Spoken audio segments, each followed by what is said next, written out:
coast. They've now captured the Kherson region and are tracking toward the key port city of Odessa. Russia's goal here appears to be to cut off the rest of Ukraine from the seas and then use those seas to ship supplies as needed to the invaders. The intel also shows mayors of some of the captured cities are getting abducted, and the invaders are installing new mayors in their place, new mayors that answer to Vladimir Putin. The intelligence also notes Russia is staging a referendum in Kherson to recognize it as a pro-Kremlin breakaway republic. And based on witness accounts, the Russians are also rounding up people who resisted their occupation and sending them to jail. Meanwhile, in Russia, the journalist who interrupted Russian state TV to protest the war on Monday was also sent somewhere. Human rights groups say they've lost contact. For context, Russia's state media is recycling Putin's lies that the United States took over Ukraine and installed Nazis to torture the Ukrainian people, and that Russia is now trying to free the Ukrainian people. The Kremlin passed a law forbidding any journalist from challenging those false claims, and the official penalty for contradicting Putin is 15 years in prison. The official penalty, of course, we've seen over the years there may be unofficial penalties in the ranks of those who have opposed the Putin government, showing up either killed or simply disappeared or poisoned or some combination thereof. That's why outside media organizations have largely pulled out of Russia after that decree came a few days ago. And while all of that is playing out, yes, we heard this last week, but once again, NATO, British intelligence, leaders around the world are warning of the growing possibility that Russia could launch a chemical or biological weapons attack and then try to blame it on Ukraine or the United States in some sort of false flag attempt. Again, we've heard that before, but the alarms are sounding once again. Well, and we know Ukraine's President Zelensky is going to address Congress in a virtual address tomorrow. Let's talk about that. What do you expect and what impact could it have, Craig? We have an idea of what to expect based on what he already said and what he said earlier today to Canada's Parliament. He's going to ask for more help. He will again make the case for imposing a no-fly zone and what the consequences would be for Ukraine and perhaps a broader Europe if there continues to be an escalation of shelling and missile and rocket strikes. And we expect him to be received with a great deal of support from leadership in both parties in Congress, and that will likely put more pressure on the Biden administration to consider the possibility of, one, allowing warplanes to enter Ukraine, as Poland previously proposed, and possibly more pressure to apply a no-fly zone as well. All right. I know you're watching it. I appreciate that. Craig Patrick. Thank you, Craig. All right, and we thank Fox 13 in Tampa there for that really great look at what is going on in this war. Of course, I just want to make sure we preview yet again our live coverage, which will begin at 8:30 a.m. Eastern tomorrow. We'll be bringing on national security experts, lawmakers, former ambassadors and diplomats to react to Volodymyr Zelensky's comments tomorrow to the joint session of Congress. But joining me right now here on Live Now from Fox, who has been such a steadfast guide through this entire war as it is now entering day 21, of course, is national security expert Hal Kempf. Hal, always good to see you, and thanks for being with us yet again tonight. But let's preview Zelensky's speech tomorrow. The Wall Street Journal broke this earlier today that the President Biden, is expected to announce more than $1 billion in new military assistance to the Ukraine government as early as tomorrow. Now, this will include many types of equipment, military equipment, like anti-armor and anti-air systems, including portable air defenses like Javelins and Stingers. This is part of that $13.6 billion supplemental package that was signed into law today. So what do you think we'll hear from Volodymyr Zelensky tomorrow in Congress? Well, Andrew, I think what you're going to hear is two things. You're going to hear, one, that he's going to be very grateful to all the support that the United States has provided. There's the lethal aid that you just talked about. There's the Javelins. There's also other anti-tank missiles that have gone over. The Javelins, of course, have become almost like a cult item with the Ukrainian forces because they're so effective, and they really have thwarted that armor capability that Russia has. And then the Stinger missiles. And you saw that they're using certain tactical deception means, decoys, in order to try and deal with that. But as we've seen time and time again, the Russian pilots are intimidated. They don't even want to try and fly over Ukrainian airspace if they can avoid it, simply because they're dealing with a very tough anti-air defense envelope that's really, for the most part, all anti-aircraft missiles. So we're going to hear that thankfulness, and certainly hear the thankfulness for what's coming. What I do expect are two things he will bring up. He's going to bring up, we want a no-fly zone, which obviously the U.S. and NATO has said they're not going to put a no-fly zone there. And then the other one, he'll ask to get those MiGs out of Poland. Yeah, and I got to tell you, the more I look at this, and nothing changes policy like success on the battlefield. And there's been a lot of success on the battlefield with the Ukrainians. And I think as they're achieving more and more success, and with all the pressure coming from Congress and elsewhere, and the pressure coming from our NATO allies, I wouldn't be surprised if we revisit that moving of MiGs, along with things like Su-25s and a lot of other Russian equipment that we currently aren't moving over to Ukraine, that we might look at moving that over.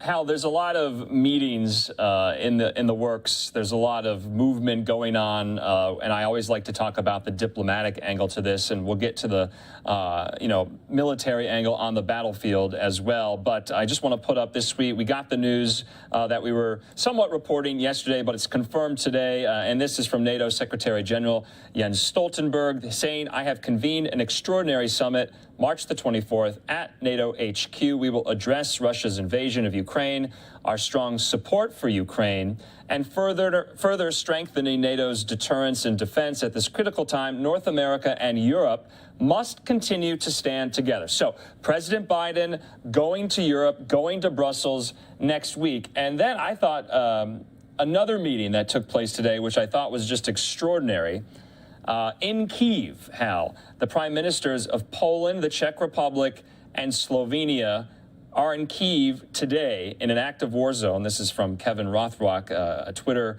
journalist who follows this very, very closely, with photos of the meeting talking about the war. That is quite stunning to have leaders of neighboring nations, some NATO members as well, head to Kyiv to talk about this. President Biden going to Europe next week, to Brussels. And then lastly, Turkey's foreign minister will fly to Russia and Ukraine this week to facilitate ceasefire talks. Is this all posturing? Is this all symbolism, or are you confident something can come of this? Of course, you can't dismiss the symbolism. I mean, it's a powerful symbol, but it's more than a symbol. 3 NATO prime ministers went to Kyiv. So it's not just being there and talking to Zelensky and being seen for that photo op. They got there, which is another way of saying the government of Ukraine is intact, and Kyiv is so well defended that they can bring in foreign heads of state for state visits. That's an incredibly powerful statement. That has military dynamics. Because everyone is seeing this, that the Ukrainian forces are able to hold open that place. It also says, hey, if three prime ministers can get in there, imagine how many Stingers and Javelins and everything else have gotten to Kyiv, which is something I'm sure all those Russian commanders are now scratching their heads saying, wonder how many anti-tank missiles they actually have around that city. That's another thing they're thinking about. Now, as far as the Turkish visit, again, as things are changing on the battlefield, certainly the visit you saw today with the prime ministers, I think he may have more success than previous attempts had. It's obvious that Russia is not going to make any progress. There really is no way mathematically for Russia to achieve its objectives that it set out to do in the war. Whatever its original plan has completely fallen apart. And now for Putin, it's really a matter of how does he get out of this thing? And so, I thought that offer by Zelensky today, the offer to say, look, we will not be part of NATO, that's part of setting the conditions to allow Putin to withdraw his forces. But I think that a lot of stuff is currently, there's so much in motion right now. It's difficult to see how Putin is going to remain in power for any length of time, even though they may have success with this meeting. Yeah, Hal, a senior U.S. defense official says today, 20 days into the invasion, Russia has made little to no progress in the last 24 hours since you and I last spoke, and forces are still about 15 to 20 kilometers outside of Kyiv's city center. And so right now, what is your estimation of how some of these cities are remaining in Ukrainian hands, even though they're putting up a very fierce resistance, a very brutal, horrific resistance, but no major cities have been captured? It's fascinating. I would have thought with the amount of armor that they have, they would have at least made an incursion into these major urban areas. Even if they didn't take the downtown, and certainly they weren't probably in many cases able to hold the downtown, I would have thought you could run enough tanks and armor down the street that you probably could do what in Iraq, we called them thunder runs, where you run into the city just to demonstrate you have that capability, to basically undermine the confidence of the government and to demonstrate to the people that they no longer control, their main cities. They can't do thunder runs. They start thunder running and you see those drone pictures of tanks getting blown up.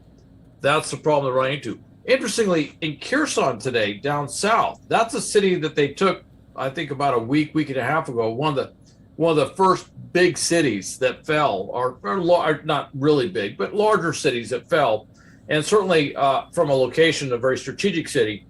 I don't know if you saw it today, but they had a video of helicopters, Russian helicopters, getting basically decimated at an airport up there, which tells you even in the cities that they theoretically hold, obviously they don't hold them that well if the Ukrainians are able to mount that kind of attack. The Ukrainians just have a trouble carrying the offense. I mean, they're physically there on the ground, but they haven't been able to move. And at some point here, we're going to have to make a determination. Can they conduct offensive operations? This may be a logistics problem. It may be a morale problem. It may be a lot of different things that include all of that.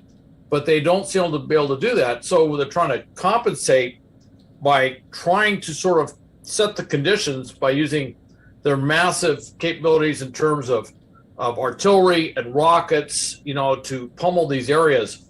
But even then, when you look at where they target, it's not what I would consider a methodical approach to using supporting arms.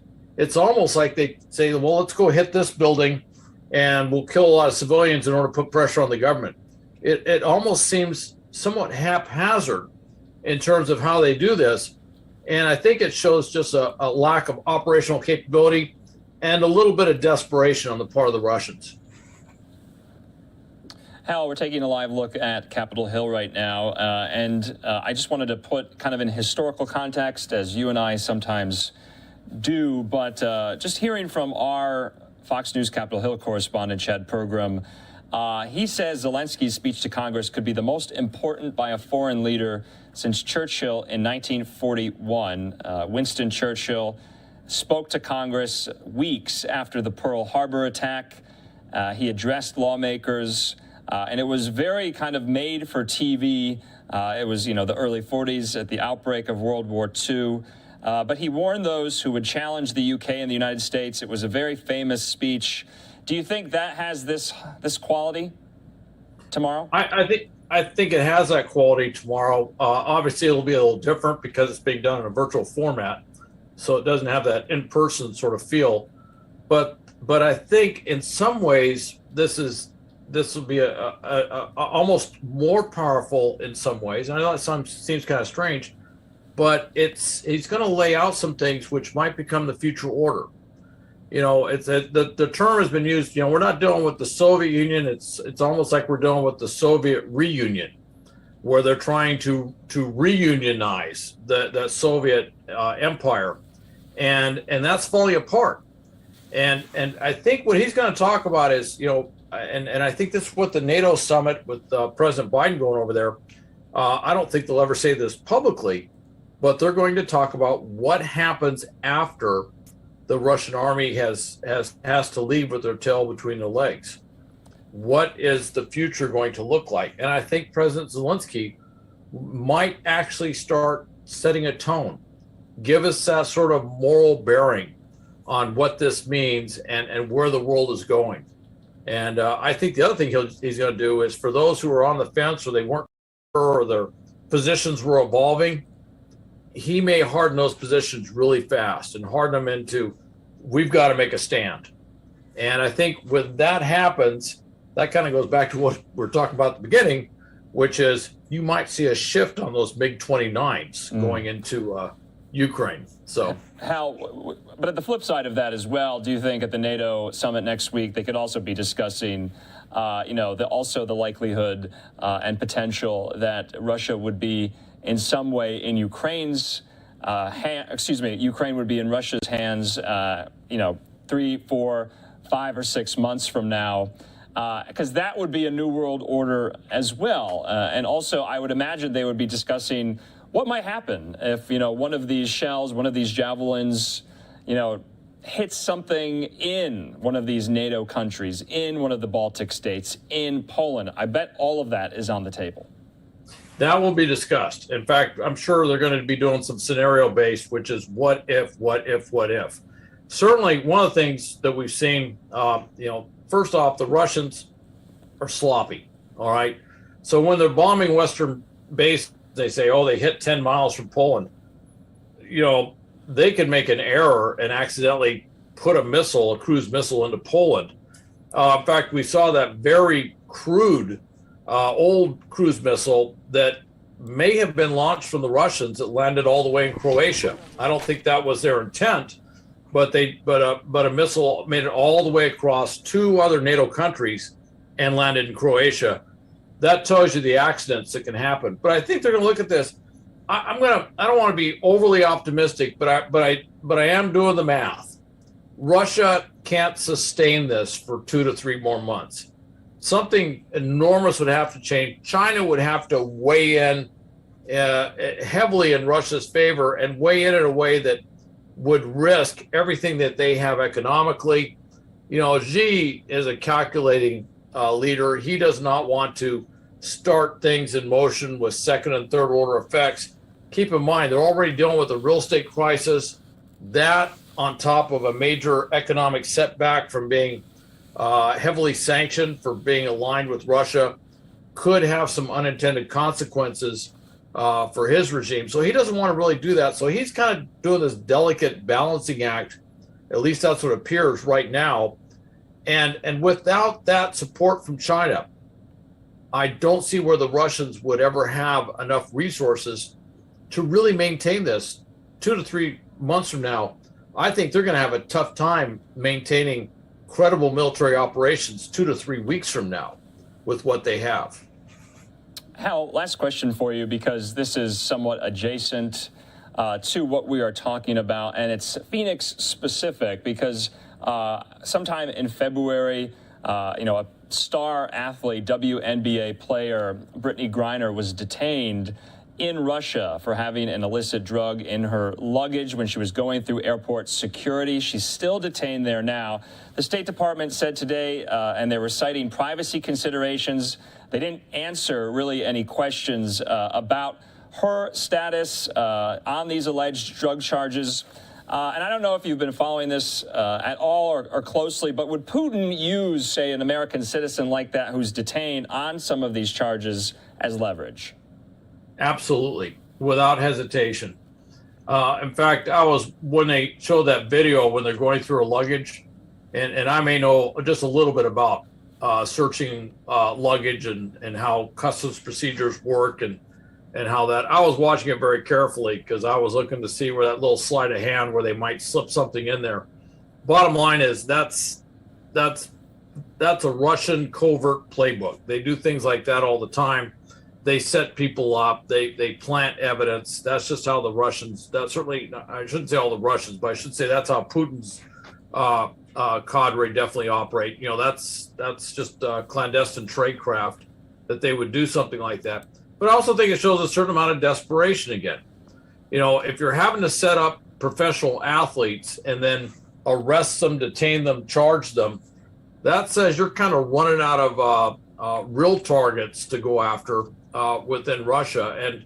And I don't know what he's going to try and use her as a bargaining chip for, or any of these other prisoners that they have as a bargaining chip to try and get someone back. But I do see where they're going to try and use them as basically as negotiating tools. But this thing could resolve itself. I mean, depending on what happens, I'm really kind of wondering how Putin remains in office, because one of the things the NATO ministers are going to talk about inevitably will be the sanctions regime. Yeah. And that's snowballing. It's not fast, not the most credible, not the strongest deterrent, but it snowballs. And Russia goes into default. Its banks go into default. They can no longer have good faith and credit. Russia becomes insolvent. It ceases to be a viable economic unit in global trade. These things all tend to snowball. I just don't see how Putin can maintain himself in power. At some point, there is enough in Russia where they can change the regime. All right, Hal Kempf, we're going to leave it at that. We appreciate your time tonight. We'll talk to you again. All right. Thank you, Andrew. Have a good night. Okay, right now we do want to take just a quick 2-minute commercial break. When we come back, though, we'll be hearing from the NATO Secretary General, Jens Stoltenberg, making that announcement today about a NATO summit that he's convening. Here's the tweet from his account earlier. On March the 24th, President Biden will be going there. His first European trip, I believe, since last October at the meeting of the G7 countries in Rome. So it'll be a highly watched trip. We'll get hopefully some reporting on what the agenda items will be regarding the war in Ukraine. So more on that in 2 minutes after the break.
Welcome back here to Live Now from Fox. Just want to preview our coverage tomorrow morning starting at 8:30 Eastern Time. We'll have a special pre-coverage and post-coverage of Volodymyr Zelensky's speech to a joint session of Congress. We'll be hopefully speaking with lawmakers, getting their reactions, national security experts about what Zelensky will ask of not only congressional leaders, but the Biden administration. Right now, like I said before the break, we do want to let you hear from the NATO Secretary General Jens Stoltenberg from Brussels from earlier.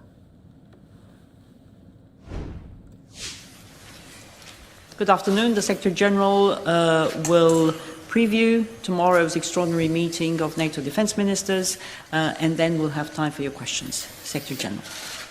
Good afternoon. NATO defense ministers will meet tomorrow at the defining moment for our security. President Putin's brutal invasion of Ukraine is causing death and destruction every day. It has shocked the world and shaken the international order. For months, we have exposed Russia's long list of lies. They claimed they did not plan to invade Ukraine, but they did. They claimed they were withdrawing their troops, but they sent in even more. They claim to be protecting civilians, but they are killing civilians. Now, they are making absurd claims about biological labs and chemical weapons in Ukraine. This is just another lie, and we are concerned that Moscow could stage a false flag operation, possibly including chemical weapons. The Ukrainian people are fighting bravely, defending their homes and their future, and we must support them. Tomorrow we will be joined by the Ukrainian Defense Minister Alexei Reznikov and our other partners Georgia, Finland, Sweden and the European Union. The whole world has condemned this senseless war. NATO allies, the European Union and other countries have introduced unprecedented sanctions on Russia. For many years, NATO allies have trained tens of thousands of Ukrainian troops. Many of them are now fighting on the front lines. Allies have also provided significant quantities of critical equipment, including anti-tank and air defense weapons, drones, ammunition and fuel. This training and equipment is helping Ukraine to defend itself. Ukraine has a fundamental right to self-defense enshrined in the UN Charter, and NATO allies and partners will continue to help Ukraine uphold that right by providing military equipment and financial and humanitarian assistance. NATO's core task is to protect and defend all allies. We have responded to this crisis quickly, activating our defense plans, raising our readiness and deploying the NATO response force for the first time for collective defense. There are now hundreds of thousands of forces on heightened alert across the alliance, 100,000 US troops in Europe, and around 40,000 troops under direct NATO command, mostly in the eastern part of the alliance, backed by major air and naval power, as well as air defenses. The US is currently deploying Patriot batteries to Poland, and Germany and the Netherlands are also deploying Patriots to Slovakia. All of this sends an unmistakable message. An attack on one ally will be met with a decisive response from the whole alliance. Russia's invasion of Ukraine and its military integration in Belarus creates a new security reality on the European continent. So we need to reset NATO's military posture for this new reality.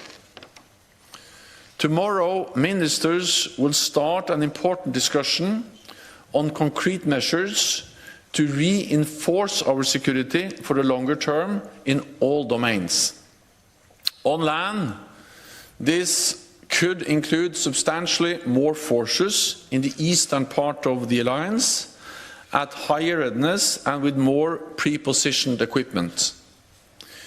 We will also consider major increases to our air and naval deployments, strengthening our integrated air and missile defense, reinforcing our cyber defenses, and holding more and larger exercises.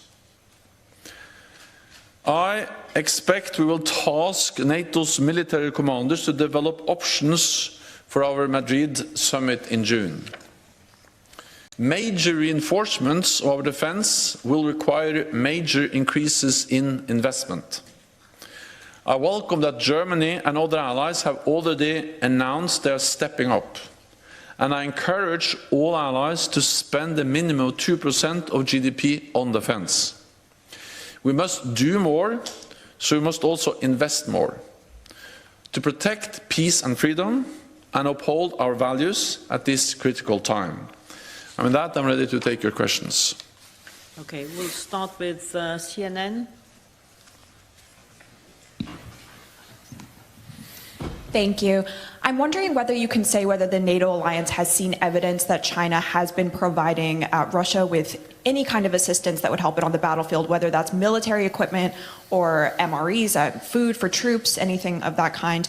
And also with regard to the situation that we saw earlier this week with Russia targeting a military base very close to Poland's border, I'm wondering what you can say about the kind of red lines and whether there would be any kind of consequences if a missile, for example, were accidentally to enter NATO territory or on purpose. Thank you.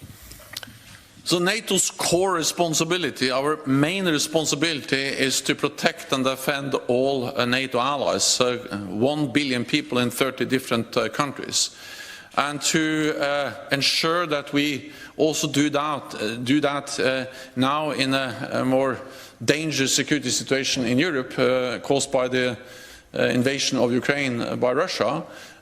We have increased the presence in the eastern part of the alliance, we have increased the readiness of our troops, and we are deploying more capabilities, especially to the eastern part of the alliance. So an attack on one ally will trigger the response from the whole alliance, and we are there to protect and defend every inch of NATO allied territory.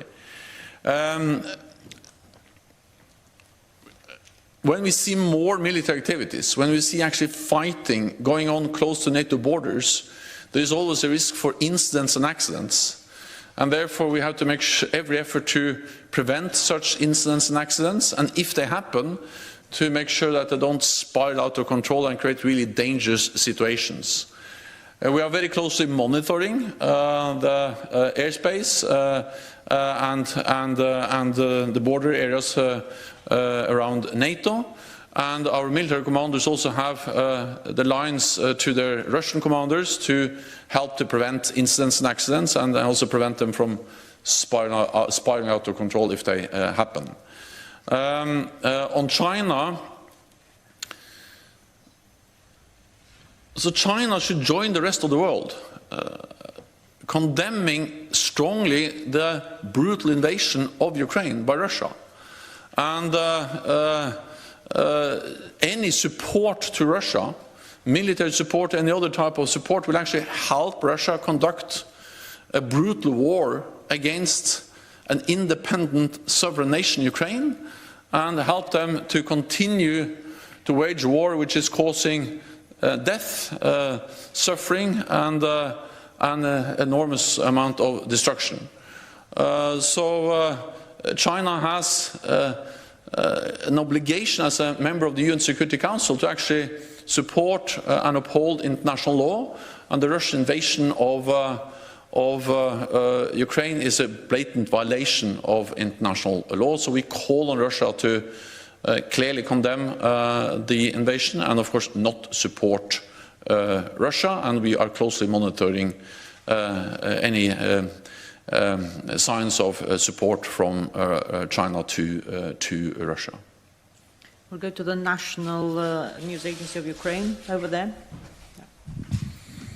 Dmitry Shkurko, National News Agency of Ukraine. Secretary General, NATO have a glorious story of supporting some countries and preventing bloodshed, for example, like it happened in Sarajevo, in Kosovo, and so on.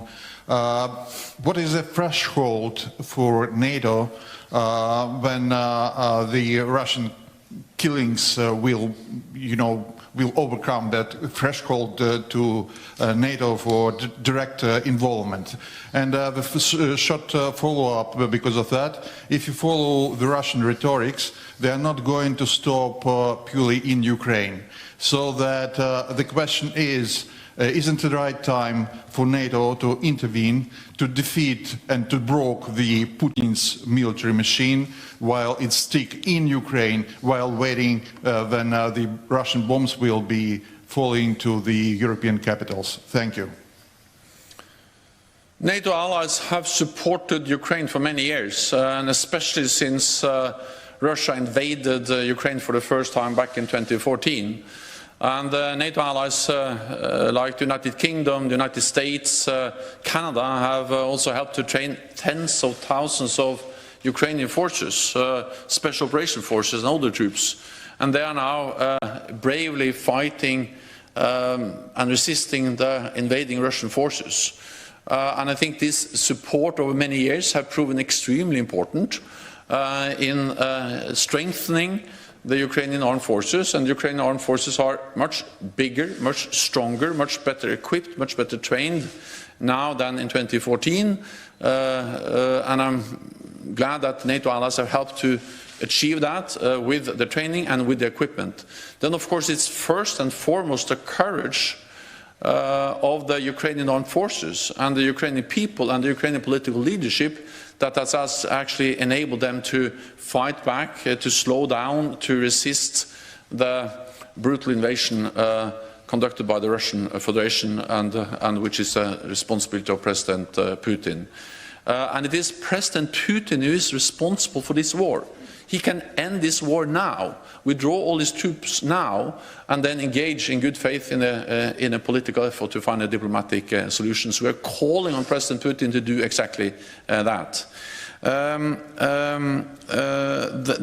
NATO's Ukraine is a highly valued partner, which we have supported and continue to support, and allies are also stepping up support, partly with military equipment, partly with financial support, humanitarian support, but also by imposing the sanctions, which is forcing, which are actually crippling Russian economy. Our responsibility as an alliance is to protect and defend all allies, and we are sending a clear message that we are ready to do so by increasing the presence in the eastern part of the alliance. But again, it is Russia and President Putin that are responsible for the invasion of Ukraine, and President Putin should end this senseless war by withdrawing its forces from Ukraine. Okay, Politico. Thank you. I'm Lily from Politico. Why do the US and NATO insist that fighter jets won't be helpful for Ukraine when the Ukrainians themselves say otherwise? Shouldn't it be up to the Ukrainian authorities to say what would be helpful for them? Thank you. NATO allies are providing many different types of equipment, including advanced air defense systems, which have actually helped the Ukrainians to shoot down Russian planes, Russian missiles, and the allies continue to provide support also when it comes to different types of air defense systems. But I will not go into the details of every type of supply, every type of support, exactly how and where, because I think that will just make it harder and more difficult to continue to provide this type of support. NATO allies are stepping up and providing also advanced air defense systems. Wall Street Journal.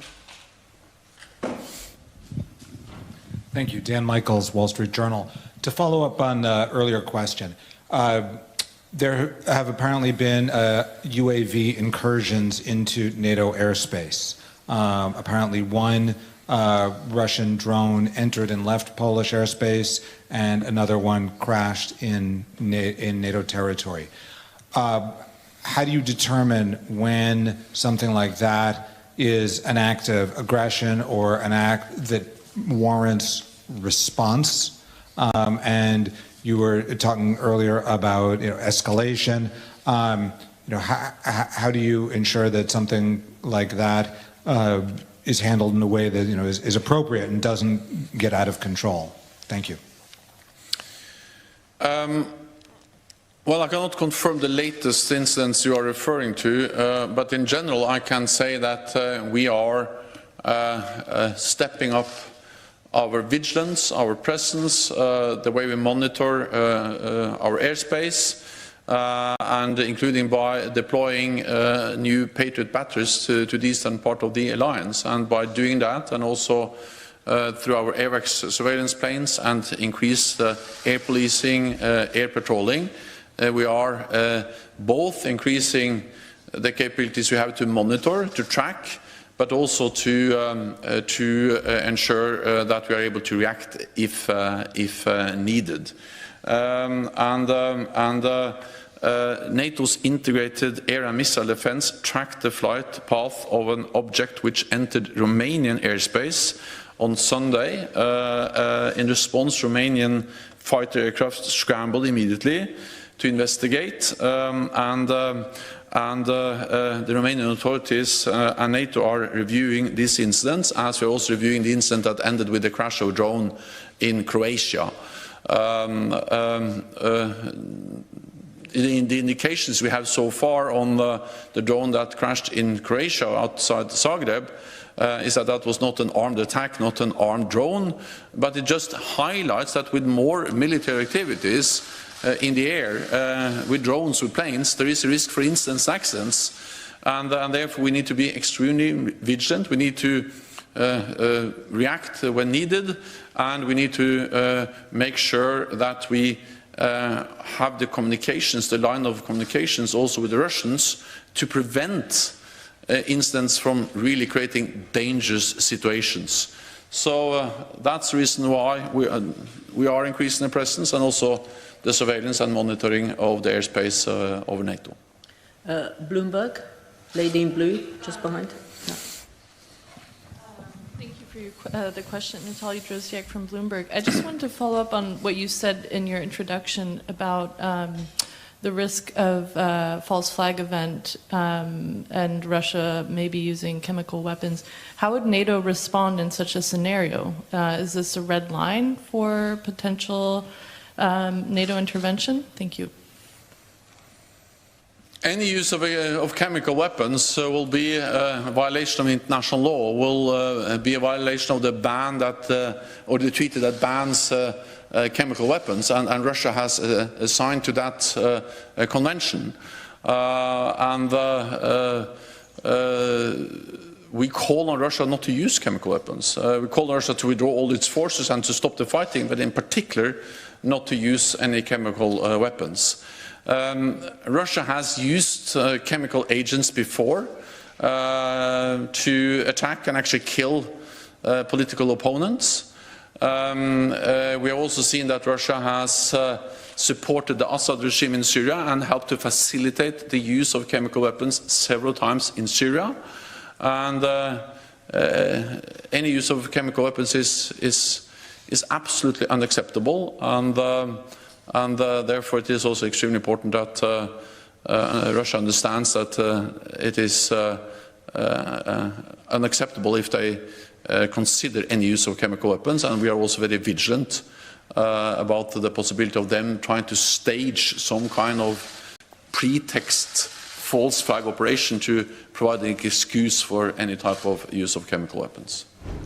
So once again, Secretary General Stoltenberg coming out today, holding a press conference, also going to be convening a summit next week, next Thursday, at the NATO headquarters, addressing the invasion and their support for Ukraine and further strengthening NATO's defense. We're going to take a quick break. More when we come back when it comes to Bob Saget. Details on a new cause of death, fractures possibly caused by a fall on carpeted floor. We'll have the update in 2 minutes.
You're watching Live Now from Fox. I'm Daytona Everett. I'm joined now by Joseph Scott Morgan. He is a former senior investigator with the Fulton County Medical Examiner's Office. Joseph, thanks for being with us here on the show again. Hey, thanks for having me, Daytona. I feel like every time we talk, we have a new update on Bob Saget. And there's a few new developments, which we're going to dive into today. But the newest one is that Bob Saget's fractures are possibly caused by a fall on carpeted floor. As we're getting new details about this, what were your first thoughts when you heard those words? Because carpeted floor, that's a first. We haven't heard that quite yet. No, but we've heard a few other things, haven't we? We've heard everything from I don't know or we don't know yet to the headboard on the bed, famously, they stated that, to smooth surfaces in the bathroom. And then now we're finding about carpeted surfaces. And it's not that I necessarily disagree with the finding, it's just interesting that we've been through this number of revolutions in this particular case, which has been ruled an accident. And, you know, Daytona, one of the problems is this: when you're conducting a death investigation, sometimes less is more, because it leads people down certain roads, down rabbit holes that maybe they shouldn't be going down. That, you know, when you begin to think about if this was stemmed early on by maybe a slower release of information, you wouldn't have people coming up with wild accusations and all these other things. Because at the end of the day, you have an individual that has essentially died as a result of blunt force trauma. Of course, he sustained it according to the ME, and apparently the police agree with this, as a result of a fall and striking this carpeted surface. And you know, I can talk about that a little bit, but yeah, it is kind of interesting, I have to admit. Yeah, so I mean, like you said, there's a lot of theories around this right now, especially because it got so much national attention so quickly. But what exactly led to that finding? Because there's this new detail of that there was a fracture near the base of the skull, which caused bleeding around the brain. Break that down for us. Yeah, and so, and to drill down a little bit more relative to the fracture. One of the things that the medical examiner noted in this case that, and the sheriff specifically, was that they couldn't find any evidence of blood on any of these surfaces. And so it kind of left them scratching their head, because generally, let's just say, for instance, you hit a surface, say like the edge of something, that is not padded in some way. There's a certain amount of friction that is transferred to the skin. And at minimum, you would generally see an abraded area, abrasion, you know, where that point of contact is. They're saying that nothing like this exists. But interestingly enough, you've got a swollen eye, which is anterior. This injury is posterior.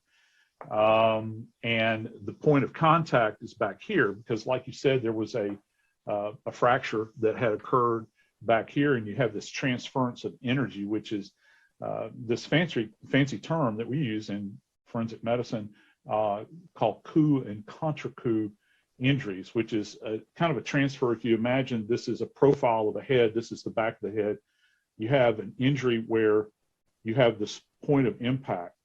The head, the brain inside of the cranial vault travels forward, okay, smashes against the wall, then it travels back. Remember, the bone is kind of static, and it's a vault. Matter of fact, we refer to it as a cranial vault. The brain inside is doing this. So you've got this, what's called a subdural hematoma, which means below the dura, which is essentially, in layman's terms, it's kind of like the sac that encompasses the brain. The brain is kind of awash with cerebral spinal fluid. So you've got the brain kind of moving back and forward in this very rigid environment. So you've got the force of the impact right here. You've got a fracture back here, but you've also got fractures along the floor of the skull. And that's why you get the swollen eye, maybe even a blackened eye. Sometimes we refer to these as raccoon eyes. The floor of the skull is very, very thin. Sometimes it's described as almost eggshell-like. If that kind of gives folks at home an idea of how delicate the bone inside the brain is. So you've got a lot of action going on here, but back to the injury, there was no breakage of the skin per se where you would have blood seeping out. Therefore, you have nothing transferring to on these carpet, to the carpeted surface. I think at the end of the day, it was just through power of deduction. They finally arrived at this idea that, hey, I think that this is probably what happened. He fell. They don't say why he fell, but he fell, slammed his head back onto this carpeted surface, and then after sustaining this massive trauma to his head, stands up, ambulates to the bed, and he's actually found lying on the bed, face up. And I think one of his legs was not covered. One arm was across his, midsection here and this sort of thing. And he had apparently passed away in his sleep. What kind of force would it take for a person to have that much trauma, that much force to the brain to eventually just absolutely destroy him for that night, cause dizziness, cause stumbling? That's what we're hearing that trauma like this would do. How much force would that require? Tremendous amount. I mean, this is, in my experience at least, the type of trauma that I have seen. I've seen people sustain this kind of injury generally in a fall from what we refer to as a fall from height, which means you're standing on an elevated position, you fall to a lower position because there's energy involved here. Now he was, I guess he was kind of a taller guy. I think he was upwards of 6 feet. Maybe you could generate that kind of force falling directly backwards, but what could be the initiating factor for that? You see this kind of injury in car accidents, actually. Most of the time it'll be kind of a transference from, it's not like this most of the time. In car accidents, it's generally kind of side to side like this. You're talking about something that happened backwards and then the brain went forward in the skull and slammed forward. He described this, I can't recall right now, either as a coup or contra coup injury. It may have been coup, which means the brain is going in one direction. But anyway, a tremendous amount of force. I generally see this with car accidents, motor vehicle accidents, that sort of thing. And with this, I just want to remind people who maybe haven't been following this story as closely as we have, or haven't heard this before. Investigators say that there was no evidence of a struggle, no foul play, or signs of anyone that was in Saget's suite during the stay. Also, that toxicology report showed no illicit drugs or toxins in the body. So that has nothing to do with it in this case, which still is kind of crazy to think about. Yeah, because I think that all of us want to at least hang our hat on something scientifically to say, oh, okay, we've got cause and effect here, but, from a toxicological standpoint, they're saying that that's negative. And I will kind of head this off at the pass. They are acknowledging that there were prescription meds, and they say actually in the press has related that these prescription meds were legally obtained prescription meds. So you don't have anything that could be even remotely implied that it's nefarious relative to what he might be taking on board that he would have had in his system. And so there was nothing really out of balance. At the end of the day, they're saying that this is apparently a tragic accident. And it's a tragic accident, and it's tragic for the family, especially, which brings us into our next development. Those records, the autopsy records, have been permanently blocked by a judge out in Florida. That means we're not going to get some of the answers that we've been looking for. There was photo evidence, video evidence from the side of the room that we're never going to see because of this. I mean, how common is that? Well, it's relatively common, particularly nowadays, when you're talking about somebody that is a celebrity in particular. And I'd like to take our viewers back to the death of Dale Earnhardt. And Florida in particular has been kind of keen on this for a while. And the Dale Earnhardt case was actually the impetus behind, at least it gave us an insight legislatively, and I think from the view of the courts as to how they kind of list toward care of the family. in these circumstances. Dale Earnhardt's wife famously came forward when he passed away at the Daytona 500 as a result of this accident. And her big fear was that a lot of the data that was generated at Autopsy, including photographs, were not going to be made public. And so automatically they began to lock this down. Now, for us that use images that are generated at Autopsy, that was, I remember at that moment in time, it sent through my community, it sent shockwaves, because we were thinking they're going to cut us off relative to materials that we use to educate upcoming forensic pathologists and medical legal death investigators to kind of demonstrate what can happen under certain circumstances. And this is many times very well represented at Autopsy, because you can go into great detail and talk about things like cause and effect, impact injuries and all these sorts of things. So I'm not surprised by it, but I've got to say that it's interesting when you parallel this, I think at least, with the recent release of all of those documents relative to the death of Brian Laundrie, which has been in the news. I've covered Brian Laundrie and Gabby Petito since that occurred, and just a couple of weeks ago on my podcast, I went into great depth with all of the documentation from Brian Laundrie's death investigation. We had everything from a complete autopsy report to the ME's scene report, forensic anthropology report that goes into great detail. The odontology report talking about the teeth, DNA. Just the whole gamut it ran. And, I think we were upwards of 50 pages of these reports that were released. I remember combing over these things. So at the end of the day, you look at this and you think about, well, what separates these two deaths here? Because neither one of them have been ruled a homicide. Right. One, in the case of Mr. Saget, is an accident. And of course, Brian Laundrie, they ruled that as a suicide, but yet we were just inundated with all of these documents. And again, that was out of Florida.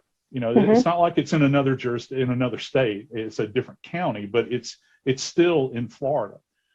So I think that's an interesting turn of events, that these two cases, which people have been looking at very, very intensely nationwide and some cases worldwide, but yet they're kind of treated differently. Right.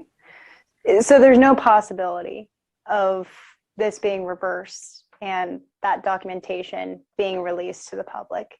It's permanent. Yeah. And that's the way it sounds. Case closed at this point. I think that there was, and I can imagine that when this happened, if this had been John Q. Citizen in that hotel, it would not have had the intensity to it on the part of the investigation. What investigator goes to bed at night and wakes up or gets called out and suddenly you realize that you're working the death of somebody that's very high profile? And, we always like to say that in death, we treat, everybody the same. Everybody's death is important. You give it as equal care, but is that really reality? When you begin to look at the way this has been handled, because we've had several iterations, moving forward. Just you and I alone, Daytona, in the case of Mr. Saget, how many conversations have we had over these past few months, where we would get some new bit of information that was not necessarily lining up with what the last release of information was. And now we've got this information where we're talking about carpeted surfaces. It's kind of an interesting outcome. Very interesting. And as you highlighted in the beginning, people are kind of coming up with their own theories of what happened, and it's easy to grasp for straws, especially when so little information has actually been released. And once again, not sure we're going to be hearing a lot more about it, but you never know. Investigators continue to work on this case, clearly, because we're getting these new details even just within this past week. So I'll be interested to see if anything else is confirmed here, anything that you're going to be watching specifically. Yeah, I'll see. I'd like to see how if the family releases any further statements relative to this. And just to see if this is going to remain locked down, because what you had stated was very bold. They talked about that this thing is shut down forever and ever. Amen. That it is no one is ever going to have access to these records. Okay. We'll see if that remains in place. We'll see what the authorities do with all of this data. There's a lot of people involved in this case. Joseph Scott Morgan joining us here on the show on Live Now, per usual. I'm not going to talk to you soon, because who knows? Maybe I will. We appreciate you coming on and explaining it all for us. Yes, ma'am. My pleasure, Daytona. Y'all have a good evening. You too.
Welcome back here to Live Now from Fox. I'm Daytona Everett. A little after 7:15 here in Phoenix, Arizona. Another alarming signal about the impact inflation is having on the American economy. The Labor Department revealing today the Producer Price Index surged 10% compared to a year ago. Lawmakers on both sides of the aisle continue to debate about what's to blame for higher prices. Fox News correspondent Madeline Rivera with the latest from Washington. For weeks now, Americans have felt the financial pain of higher prices at the grocery store and the gas pump. I've spoken to a number of my friends across the U.S., and they're all having issues with the pricing change. On Tuesday, the Labor Department said wholesale prices on goods and services rose 10% compared to a year ago and jumped 0.8% from January. Wholesale gasoline prices accounted for nearly 40% of the February increase, and the spike came before the Russian invasion of Ukraine. People, when they notice higher aircraft prices, higher clothing prices, they're going to be a bit cautious, especially with an uncertain world. President Biden arguing the pandemic and Vladimir Putin's actions have been significant contributors to the run-up in prices. We've seen the price of gas go up over $1 just since he put his troops on the border of Ukraine. They went up $1.05. Republicans, meanwhile, blame government spending by Democrats and the energy policies from the Biden administration. This administration continues to be 100% against our domestic oil and gas industry. It makes no sense. To address soaring inflation, the Federal Reserve is expected to announce this week an interest rate hike of 0.25 percentage point. The hope is higher borrowing costs will lead to less spending and lower prices. In Washington, Madeline Rivera, Fox News. Meanwhile, we know the Federal Reserve is expecting to increase interest rates this week. We brought on an economist to break it all down for us. Here's that conversation. going to bring in economist David Ragland. David, thanks for being with us here on the show. Per usual, let's start with the Federal Reserve and those expectations to come. There's a big meeting coming up tomorrow. Just preview it for us. Sure. I think what we have from the Fed, he's already told us that they're going to raise rates by 0.25%. That's pretty much baked in. I think also baked into the market now is 6 or 7 more increases over the next 12 months. So I think we have to divide it between what the Federal Reserve is going to do tomorrow and what the market has already done over the last 6, 7, 8 months. Because the Fed is raising short-term rates, but if you're a home purchaser, you've already felt the increases in rates. Before we had 30-year rates on mortgages below 3%. Today they're at 4.30, 4.50. On the 15-year mortgages, they were close to 2.0. Now they're over 3%. So the cost of borrowing for a home purchase has gone up dramatically over the last 6-8 months. So what happens tomorrow is a little bit anticlimactic if you're the average consumer. So the aim of this is to cool the red hot inflation that we have going on right now. Do you think it will do that? Well, it's only one step.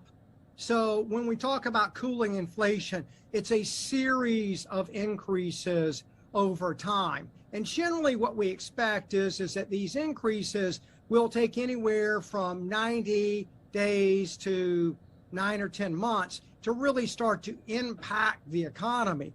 The increases in mortgage rates, lending rates that are affecting businesses, those have already started. So I think you will start to see a slowdown. We're already seeing slowdown in GDP already. People are already starting to make decisions differently. Gas prices go up this fast, this high, people already start to pull back in fear. Because it's going to take a little while, do you expect inflation to get much worse in the coming weeks, or do you expect it to level off? I think we're at a pretty high level at this point. I don't see a dramatic increase given where we are, because people are already starting to make choices. As far as my clients are starting to back away from that home purchase that they would have made. So if they don't make the home purchase, they don't make the purchases of all the other ancillary washing machines, dryers, other furniture that's in there. So you're already starting to see people's decision-making change when it comes to higher prices. And that creates demand destruction. Demand destruction reduces the pressure on inflation in the intermediate term, not necessarily tomorrow or 30, 60 days from now. I think some home buyers' ears are perking up at home right now because you're saying that the demand is going to start to go down because it's just unfeasible to reach these prices right now. So do you expect home prices to be going down as well? Well, it depends upon new homes versus existing homes. Okay. New homes, the challenge is the builder is paying higher prices for raw materials. I was talking to a builder client of mine that looked at some of the small items, just basic caulk that they used to pay is up 5x. So those costs, which he saw last year, are already kind of baked into newer home prices. And so those prices are going to be passed along to the purchaser. Existing homes, however, now you may see a little bit of dampening in demand. And so prices, again, would be leveling out possibly. I don't see housing prices going down, but I certainly don't see the dramatic rise in housing prices 12 months, 24 months from now that we've seen in the last 24 months. So I'm curious, what are the most frequent concerns that you're hearing from people when it comes to the economic situation that the U.S. is in right now? Well, it always comes back to their pocketbook. So it's either prices are going up, or looking at my account, my 401k plan is down, my investment accounts are down. That's the big concern, because when accounts are down, people pull back, they become fearful. This is a typical nasty correction that we always have. We have inflation fears, we have war fears. So we have the average stock down more than 20%, S&P down 10%, NASDAQ down 20%.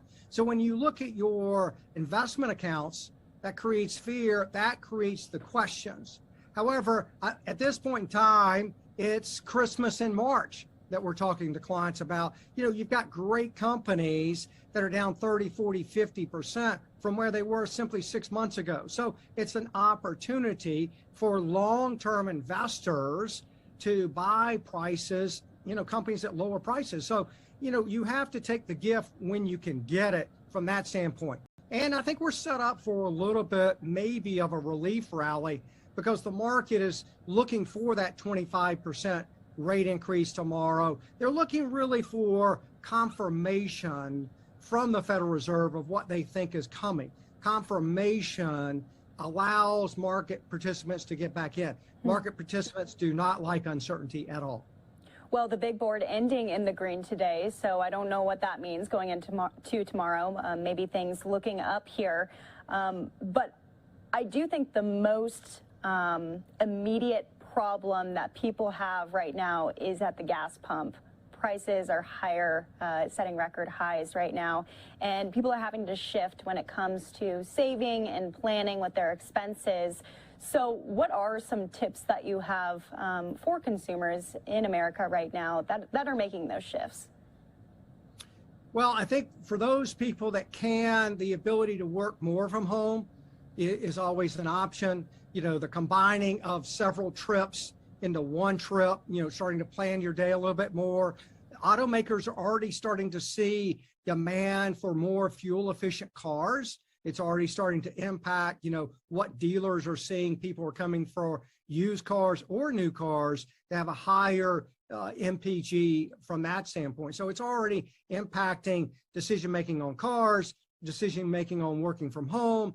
Again, trying to get more people into carpools, alternative forms of transportation. All of those are already starting to see both in our clients as well as overall economy.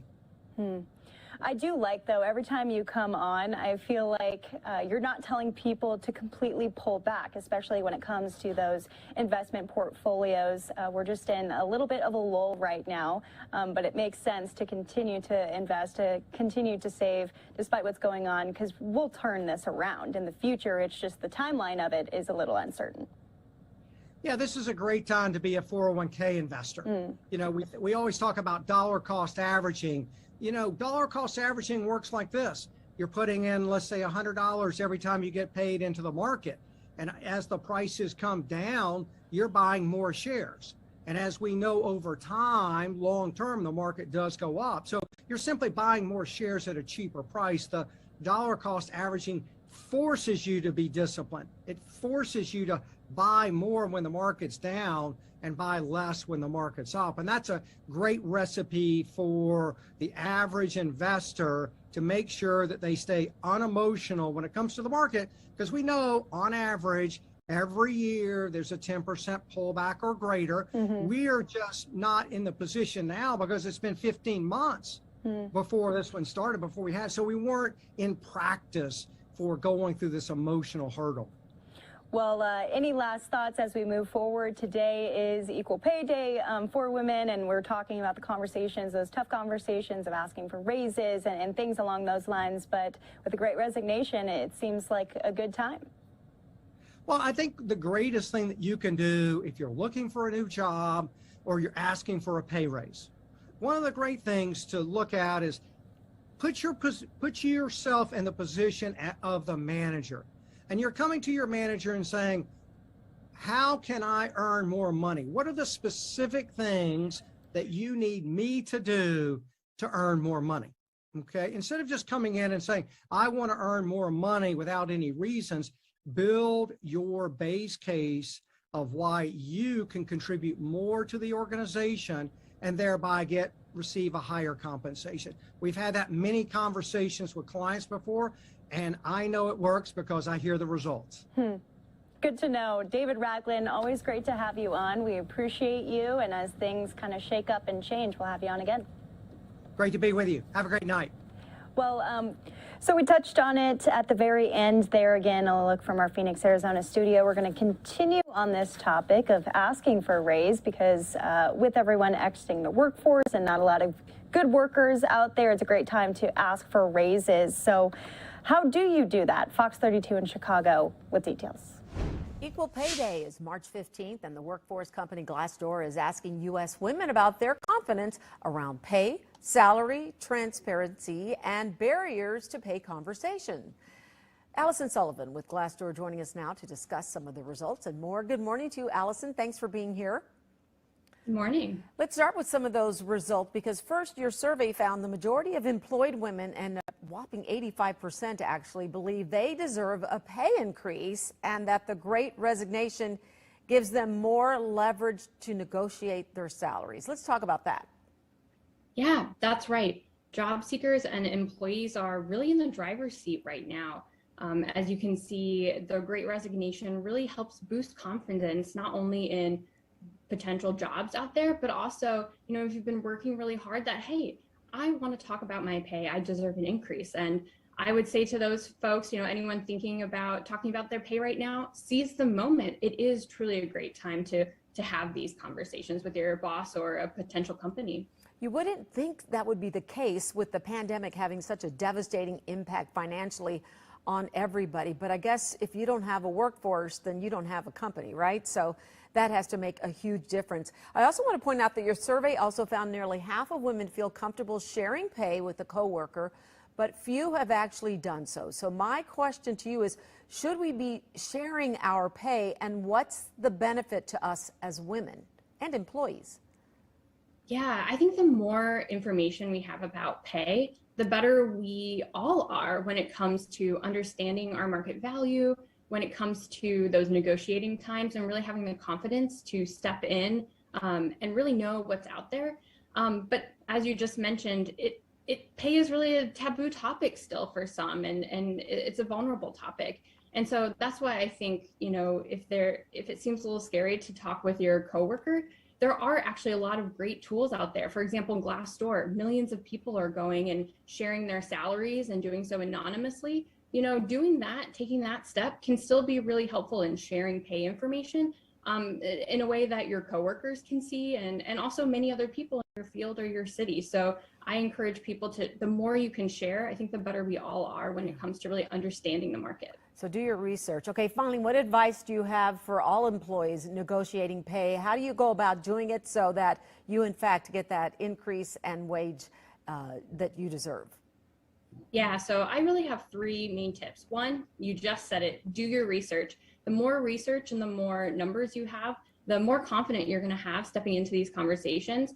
Two, use examples and data. You can't just throw out a number, really paint the picture for how you've worked so hard, and this increase is really going to help. And then thirdly, practice. The more you practice, again, the more you're going to be able to have confidence in this conversation, and also navigate, because it really is a conversation with your potential employer or boss. And so that practice is really going to help you come in and be strong and confident. Three basic but great tips. Allison Sullivan with Glassdoor. Thanks so much for joining me this morning. You take care. Thanks, you too. Once again, Fox 32 in Chicago with a great story there. Also a great story, electric cars. We know that there's been a push from the Biden administration, but is it a smart financial choice to go electric right now with obviously gas prices surging? We spoke with a reporter out in Florida. Here's that conversation. I want to bring in Fox 13's Jordan Bowen, who has been kind of following this story, reading up on this. I guess my main question for you, Jordan, is it worth it? Well, after looking into it, you got to take into account it's a hefty price tag to buy, say, a Tesla or an electric car. But when you really do the calculations and you look at the average gas prices and the average price that gas is going for right now, and you compare it to, the average tank that an electric car will last, it actually comes out to being a lot cheaper with the electric car. So we did a couple of the calculations, and basically it comes down to you're paying about 17 cents on average to go about a mile using a gas-powered car.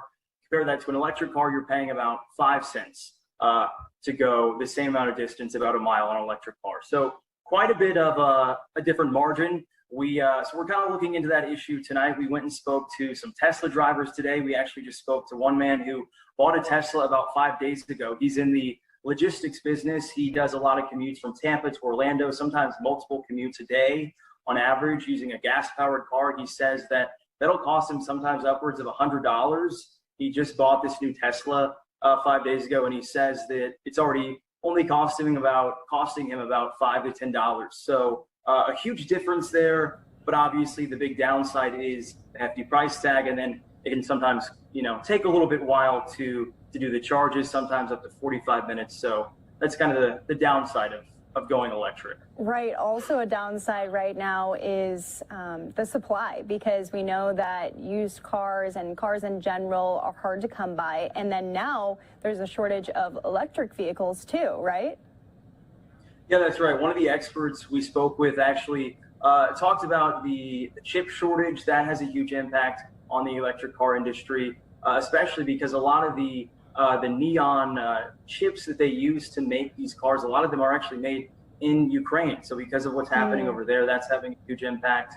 So definitely with this, renewed demand in electric cars, it'll be interesting to see the supply try and keep up with the demand. Well, we know there's been quite the push from the Biden administration to be forward-looking and go green and infuse electric vehicles into society. So are there any perks on that end? I'm curious what you found out about that. There's definitely some tax breaks available to people. I know that the latest tax break I want to say is around $8,000 for an electric car, but I know that there's a bill currently working its way through, I believe, Congress that would up that to around $15,000. So there's some huge benefits, money-wise, tax-wise, definitely for people if they're interested in, going electric. It's the same way with solar energy. If you invest in some solar panels for your home, you can get a lot of tax breaks there. So there's definitely some benefits there on the backside for sure, financially, when it comes to your taxes at the end of the year. So you're in Tampa, Florida right now. Just give us an idea of what gas prices are looking like in your area, and if you're seeing more electric, more hybrid driving around. So gas prices have really topped out, I think, around $4.15. There might be $4.20 a gallon. It's been like that for about the last week here. I think that's kind of on trend with about the national average. I think at this time last year, it was around $2.75 here in Tampa. Wow. So more than 60% increase in just the last year. You're definitely seeing a lot more of those charging stations pop up around town. And you're definitely, just seeing more Teslas on the road for sure. I think anyone can attest to, seeing that in the last few years and just how much that's changed, seeing more of them on the highway. For sure. And we're also hearing of more ride-sharing services that are going into these self-driving modes too. So the future is bright when it comes to, I think, the option for electric, the option for not even having to drive by yourself. Most definitely, and it'll be interesting to see, how long these high gas prices stick around, and what kind of impact that'll have on the electric car industry just over the next few months. Yeah, we'll be keeping our eyes on it. Fox 13's Jordan Bowen, thank you so much for being with us here on the show. We'll talk to you soon. Thank you, guys. And that conversation earlier today, if you are thinking electric, maybe it's a good way to go. But we know prices are going up on everything right now. Food delivery services also facing issues thanks to record high gas prices. And for you, that might mean some pricier foods, bills, and longer wait times. Fox's Madison Scarpino brings us the latest on this side of the story from Missouri. Record gas prices are putting food delivery drivers in a tough position. Some of the data actually shows that as much as 50% of the money that they were making has declined because of the cost of fuels. And for some of these drivers, delivering food is their full-time job. It seems as though as gas prices go up, it just means they have to work more or a little bit longer hours to make the same amount of money to take it home. The food delivery business has been booming in recent years. Services like Grubhub, Uber Eats, and DoorDash's revenue has heavily increased, and so has the number of people who are ordering. A lot of these companies have added surcharges because of gas prices. So that's going to help them quite a bit, but that will increase the price to consumers. A problem St. Louis pizza businesses are also facing. We've had to increase our prices per, our radius. We take delivery 7 days a week, every day. It's hitting the people that work for us right in their pocket the hardest. Between the pandemic, supply chain issues, and now rising fuel costs, John Racanelli says it's been a different battle every day for his restaurant. We're going to have to raise prices. What else can you do? I don't see any other way to stay in business because of this poor inflation that we have. It's just ridiculous.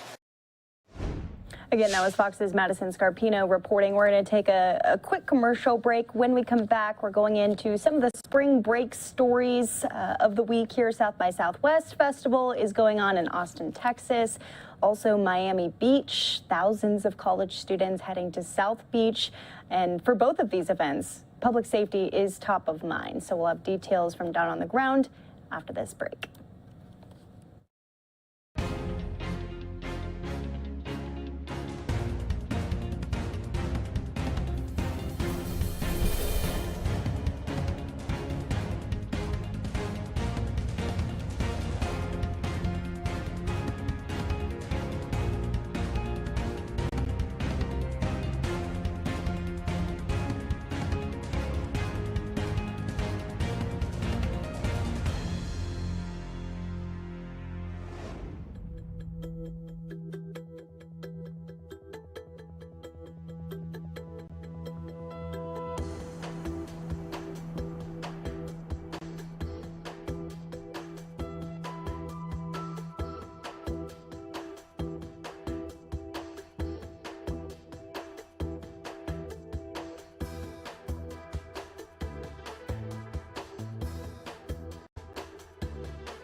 Viral videos from spring break in Miami Beach showing thousands of college students taking over South Beach in what's expected to be the largest spring break ever. The question tonight is Miami Beach police, can they keep up with the crowds and keep them under control? Fox's Caroline Elliott files this story.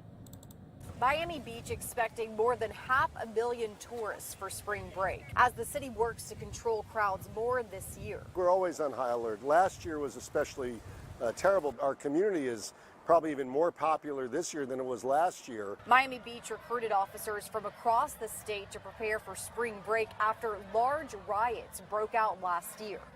The city declared a state of emergency after arresting more than 1,000 spring breakers in 2021. Miami Beach Mayor Dan Gelber warned tourists Friday the crowds will face consequences if history repeats itself. We intend to arrest people who violate our rules. We have very serious ordinances. Our cops are out in full force. Our code officers are out in full force. Businesses in Miami Beach hired additional security to try and control crowds more this year. We're hoping that the Miami Beach police team are being more on top of the crowds and patrolling the large crowds on Ocean Drive. Lynn Evans with Palace Bar says the wild crowds cost the business thousands of dollars last year. Don't punch the staff and don't walk out without paying. The city spent the last several months preparing for spring break, adding an alcohol ban on all public beaches to cut down on crime. The mayor threatened to close entryways into the city if tourists bring chaos again. If the past is any kind of future for us, we know that we're going to get a lot of people in a week or two, and then it may be necessary to close causeways. Again, that was Fox's Caroline Elliott reporting. Moving out to Austin, Texas now, where South by Southwest continues through the weekend through Sunday. Public safety top of mind out there. Here's that conversation. A collaborative team with City of Austin personnel and festival staff are geared up for anything. They're hoping for the best and preparing for the worst. That looks like police, fire, EMS, transportation, and we're all gathered to kind of keep an eye on what's happening in the downtown area. They set up the South by Southwest Command Center on March 11th. The city does this each year. We've been doing this for many years, and so there's a lot of seasoned professionals in the room. All of these folks are there to help ensure public safety throughout the festival. And just down the road from the command center, EMS officials have set up on 5th and Brazos, right in the thick of the crowds. They're prepared to respond to any calls, including heat-related incidents and overdoses. All public safety personnel are acting as one unit to ensure festival goers stay safe. We have medics, we have personnel from the Office of the Chief Medical Officer here that can evaluate these people, treat them, hopefully not have to take them to the hospital. It's a large event, and most large events that happen in Austin do this. The need is public safety, not because it's inherently dangerous, but because whenever you get a lot of people together, it's important to make sure everybody's communicating. City officials still have thoughts of the unfortunate 2014 incident when then 21-year-old Rashad Owens drove through a barricade, mowed down a large crowd on Red River Street. This put the command center in full action. That was long enough ago that I don't even want to go into what we had in place when we were dealing with that. There's a lot of ins and outs to that. The city says any large event or festival will justify the need for a command center. They're hoping they do not get any calls this year, but they still are preparing if it were to happen. Fox Austin reporting right there. If we get any more details out of Austin, we'll bring them to you. But for the first time since the start of the pandemic, tech enthusiasts also heading to the Lone Star State for the nation's biggest tech festival, which is also South by Southwest. Fox Business Network's Kelly O'Grady there with more. Well, I'm at South by Southwest in Austin, Texas, and this was one of the first major events canceled at the beginning of March 2020 because of COVID. It's back after a 3-year hiatus, and you can see there's so much energy here. But listen, Texas looks a lot different than the last time South by Southwest was here. 265 company headquarters left California from Jan 2018 to June 2021, many of those being tech companies like Tesla, Oracle, and HP. Texas was the #1 place to go, with 114 companies relocating to the Lone Star State.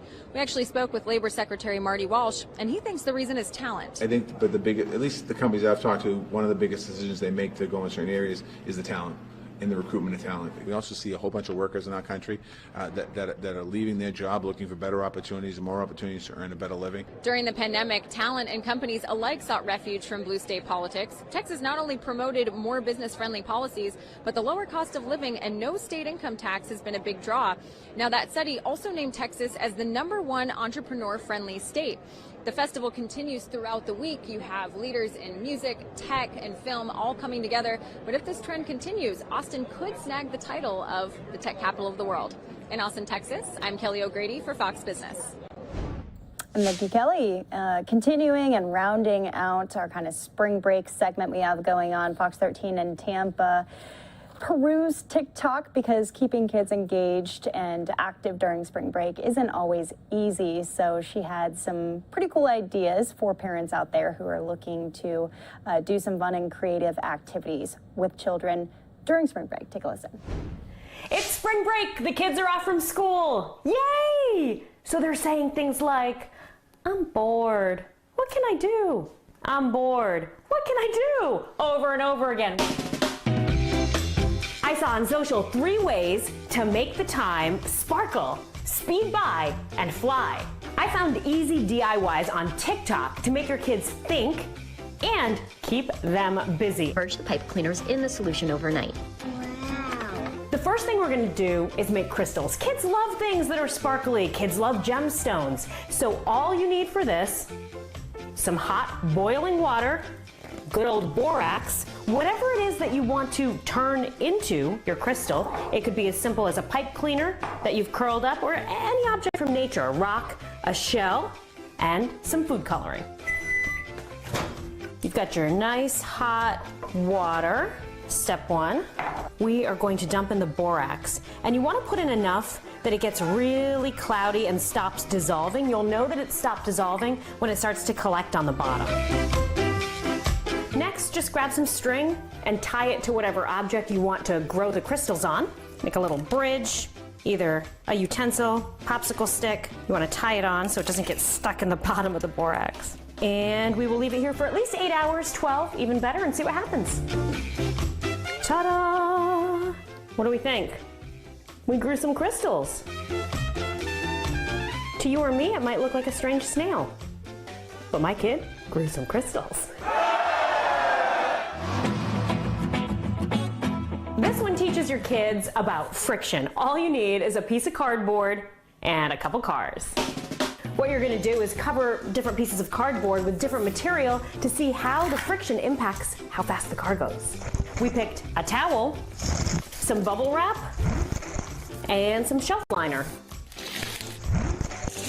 Hi makers, today I'm going to show you how to make a paper parachute. This one will have your kids thinking all about aerodynamics. They're going to make their own parachute. All you need is some tissue paper, 10 inches by 10 inches, some string, some tape, and some paper clips.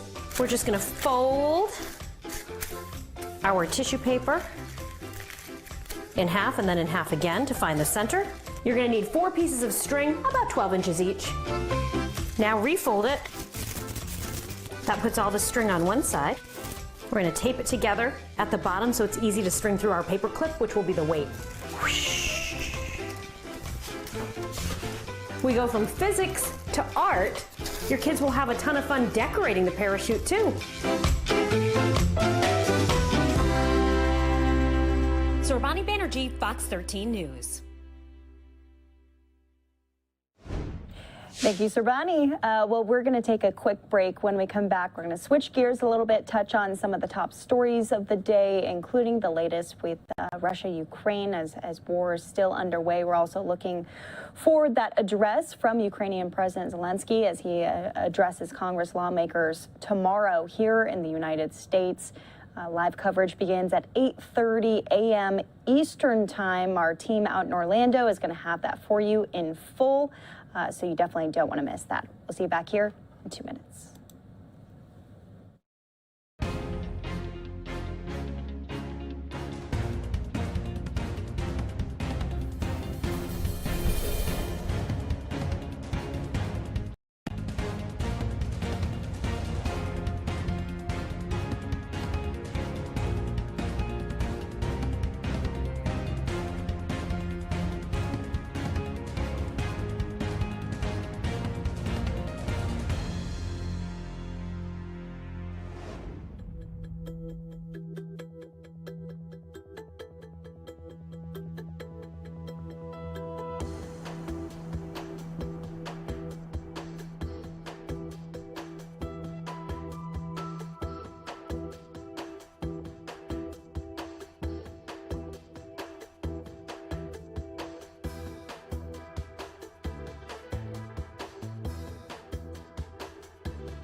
Well, as Russia batters Ukraine, NATO is now considering a major expansion of forces in Eastern Europe.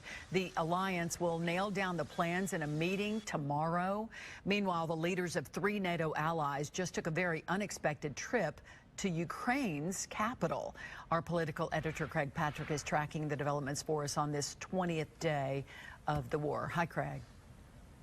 Hi there. Yes, surprise indeed, because we found out that the leaders of Slovenia, the Czech Republic, and Poland all traveled into Ukraine. We didn't find out about it until the train they took actually crossed the border and entered Ukraine, again traveling by train. With that, they were traveling through the west side of Ukraine, where, of course, Russia has stepped up attacks in the past couple of days. So this is a particularly dangerous trip. And then they arrived in the capital, where Russia has also stepped up the attacks, both around and on the capital itself. The U.S. and our allies in Europe have given Ukraine advanced air defense systems to shoot down missiles. And yet Russia is still blistering and burning Kyiv and Ukraine's other main cities with rockets. And an analysis of some of the rocket shells shows why. The site CatUXO is a community in which bomb experts share information, and it shows what they're finding throughout Ukraine. Russia appears to be fooling the air defense systems by firing decoys, which have radio signals to jam radar and heat signatures to attract the heat-seeking air defense missiles to allow more of the real missiles to get through. The military can analyze the remnants of the decoys and adjust the defense systems, but that will take time. We are bombed during the day and during the night. We are peaceful citizens. It's a nightmare what Russia is doing on the territory of Ukraine. At this point, Russia's strategy appears to be to destroy major cities to the east and north while conquering the south. It is very difficult. People are dying, and the worst thing is that children are dying. This updated assessment from British intelligence shows the invaders' gains along the coast. They've now captured the Kherson region and are tracking toward the key port city of Odessa. Russia's goal here appears to be to cut off the rest of Ukraine from the seas and then use those seas to ship supplies as needed to the invaders. The intel also shows mayors of some of the captured cities are getting abducted, and the invaders are installing new mayors in their place, new mayors that answer to Vladimir Putin. The intelligence also notes Russia is staging a referendum in Kherson to recognize it as a pro-Kremlin breakaway republic. And based on witness accounts, the Russians are also rounding up people who resisted their occupation and sending them to jail. Meanwhile, in Russia, the journalist who interrupted Russian state TV to protest the war on Monday was also sent somewhere. Human rights groups say they've lost contact. For context, Russia's state media is recycling Putin's lies that the United States took over Ukraine and installed Nazis to torture the Ukrainian people, and that Russia is now trying to free the Ukrainian people. The Kremlin passed a law forbidding any journalist from challenging those false claims, and the official penalty for contradicting Putin is 15 years in prison. The official penalty, of course, we've seen over the years there may be unofficial penalties in the ranks of those who have opposed the Putin government, showing up either killed or simply disappeared or poisoned or some combination thereof. That's why outside media organizations have largely pulled out of Russia after that decree came a few days ago. And while all of that is playing out, yes, we heard this last week, but once again, NATO, British intelligence, leaders around the world are warning of the growing possibility that Russia could launch a chemical or biological weapons attack and then try to blame it on Ukraine or the United States in some sort of false flag attempt. Again, we've heard that before, but the alarms are sounding once again. Well, and we know Ukraine's President Zelensky is going to address Congress in a virtual address tomorrow. Let's talk about that. What do you expect, and what impact could it have, Craig? We have an idea of what to expect based on what he already said and what he said earlier today to Canada's Parliament. He's going to ask for more help. He will again make the case for imposing a no-fly zone and what the consequences would be for Ukraine and perhaps a broader Europe if there continues to be an escalation of shelling and missile and rocket strikes. And we expect him to be received with a great deal of support from leadership in both parties in Congress, and that will likely put more pressure on the Biden administration to consider the possibility of, one, allowing warplanes to enter Ukraine, as Poland previously proposed, and possibly more pressure to apply a no-fly zone as well. All right. I know you're watching it. I appreciate that. Craig Patrick. Thank you, Craig.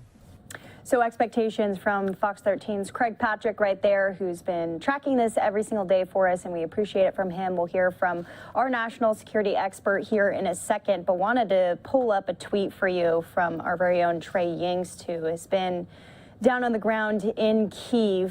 He sent out this tweet saying, "I don't know what to say. Pierre was as good as they come, selfless, brave, passionate. I'm so sorry this happened to you." And he's talking about Pierre Zakrzewski. He was killed in Horenka, right outside of Kyiv. Pierre was with Benjamin Hall yesterday news gathering when their vehicle was struck by incoming fire. Pierre was a war zone photographer who covered nearly every international story for Fox News, from Iraq to Afghanistan to Syria, during his long tenure with Fox. His passion and talent as a journalist were unmatched. This all coming down from Fox News Media. Based in London, Pierre had been working in Ukraine since February.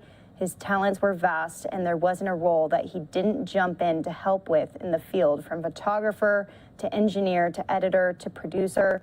And he did it all under immense pressure with tremendous skill. He was profoundly committed to telling the story, and his bravery, professionalism, and work ethic were renowned among journalists at every media outlet. He was wildly popular. Everyone in the media industry who's covered a foreign story knew and respected Pierre. Last year, he played a role in getting our Afghan freelance associates and their families out of the country after the U.S. withdrawal. And in December, at the annual Employee Spotlight Awards, Pierre was given the Unsung Hero Award in recognition of his invaluable work. So they are obviously extending condolences to Pierre's wife, Michelle, and their family. Also thinking about Benjamin Hall at this time, who remains hospitalized in Ukraine. They've been in touch with them as they were working together again just yesterday when all of this came down, and Trey Yingst expressing his condolences as he remains in Ukraine at this time.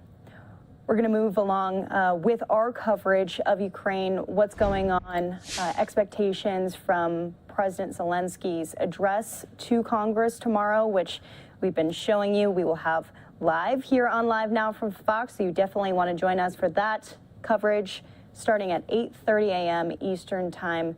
Again, that's tomorrow. Well, we spoke with national security expert Hal Kempf here on the show about what he expects this address to cover. That's as that aid package that is going to be providing military support, humanitarian support to Ukraine, was signed by President Biden today. Here's that conversation. National security expert Hal Kempf. Hal, always good to see you, and thanks for being with us yet again tonight.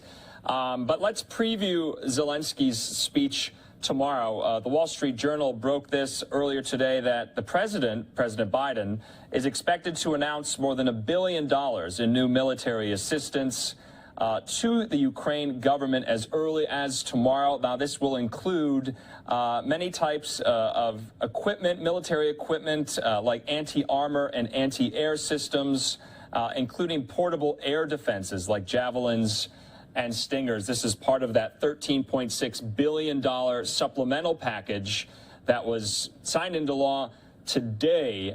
So what do you think we'll hear from Volodymyr Zelensky tomorrow in Congress? Well, Andrew, I think what you're going to hear is two things. You're going to hear, one, that he's going to be very grateful to all the support that the United States has provided.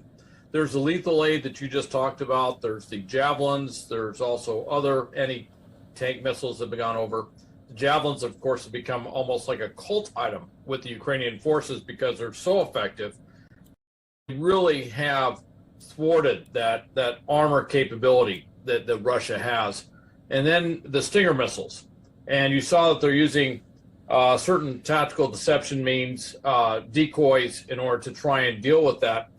But as we've seen time and time again, the Russian pilots are intimidated. They don't even want to try and fly over Ukrainian airspace if they can avoid it, simply because they're dealing with a very tough anti-air defense envelope that's really, for the most part, all anti-aircraft missiles. So we're going to hear that thankfulness, and certainly hear the thankfulness for what's coming. What I do expect are two things he will bring up.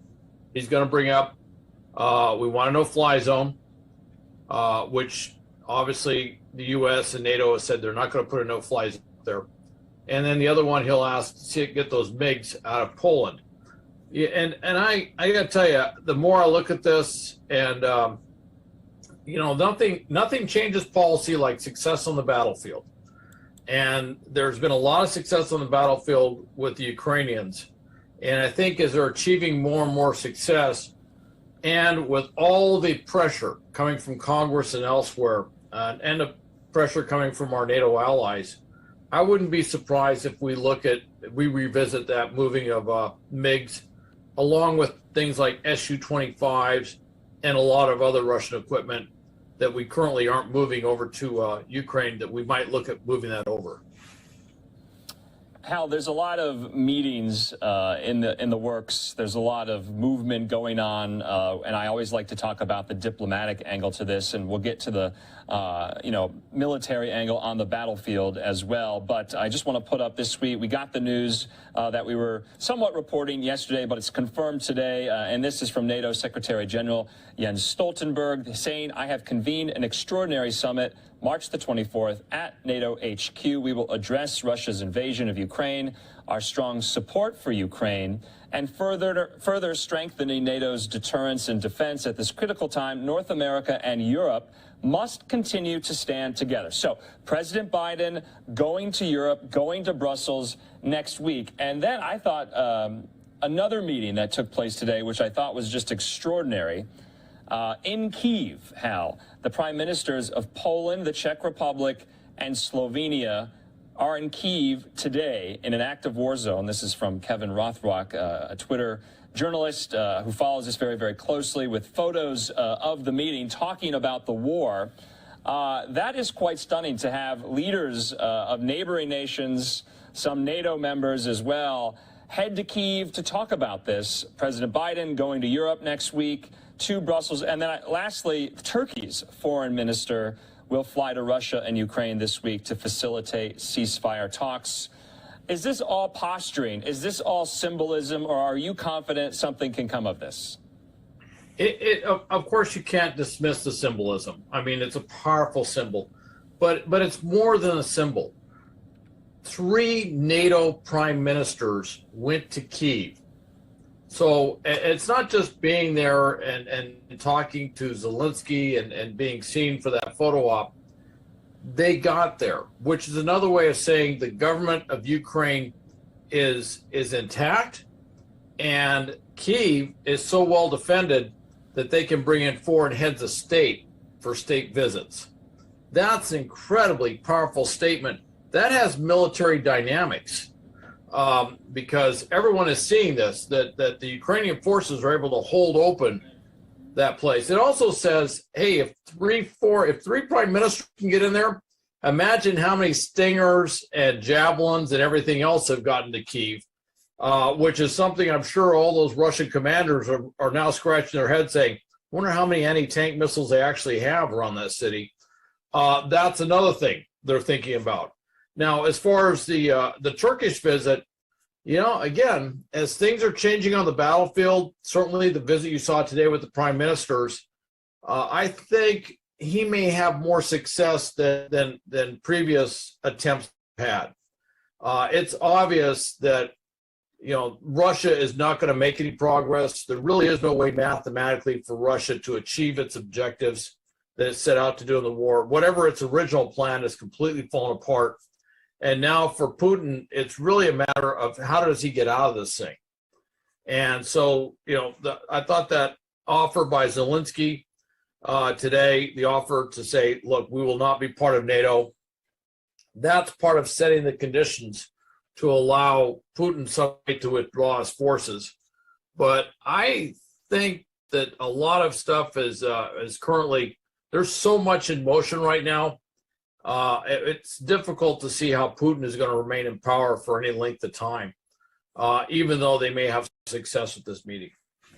Yeah, Hal, a senior U.S. defense official says today, 20 days into the invasion, Russia has made little to no progress in the last 24 hours since you and I last spoke, and forces are still about 15 to 20 kilometers outside of Kyiv's city center. And so right now, what is your estimation of how some of these cities are remaining in Ukrainian hands, even though they're putting up a very fierce resistance, a very brutal, horrific resistance, but no major cities have been captured?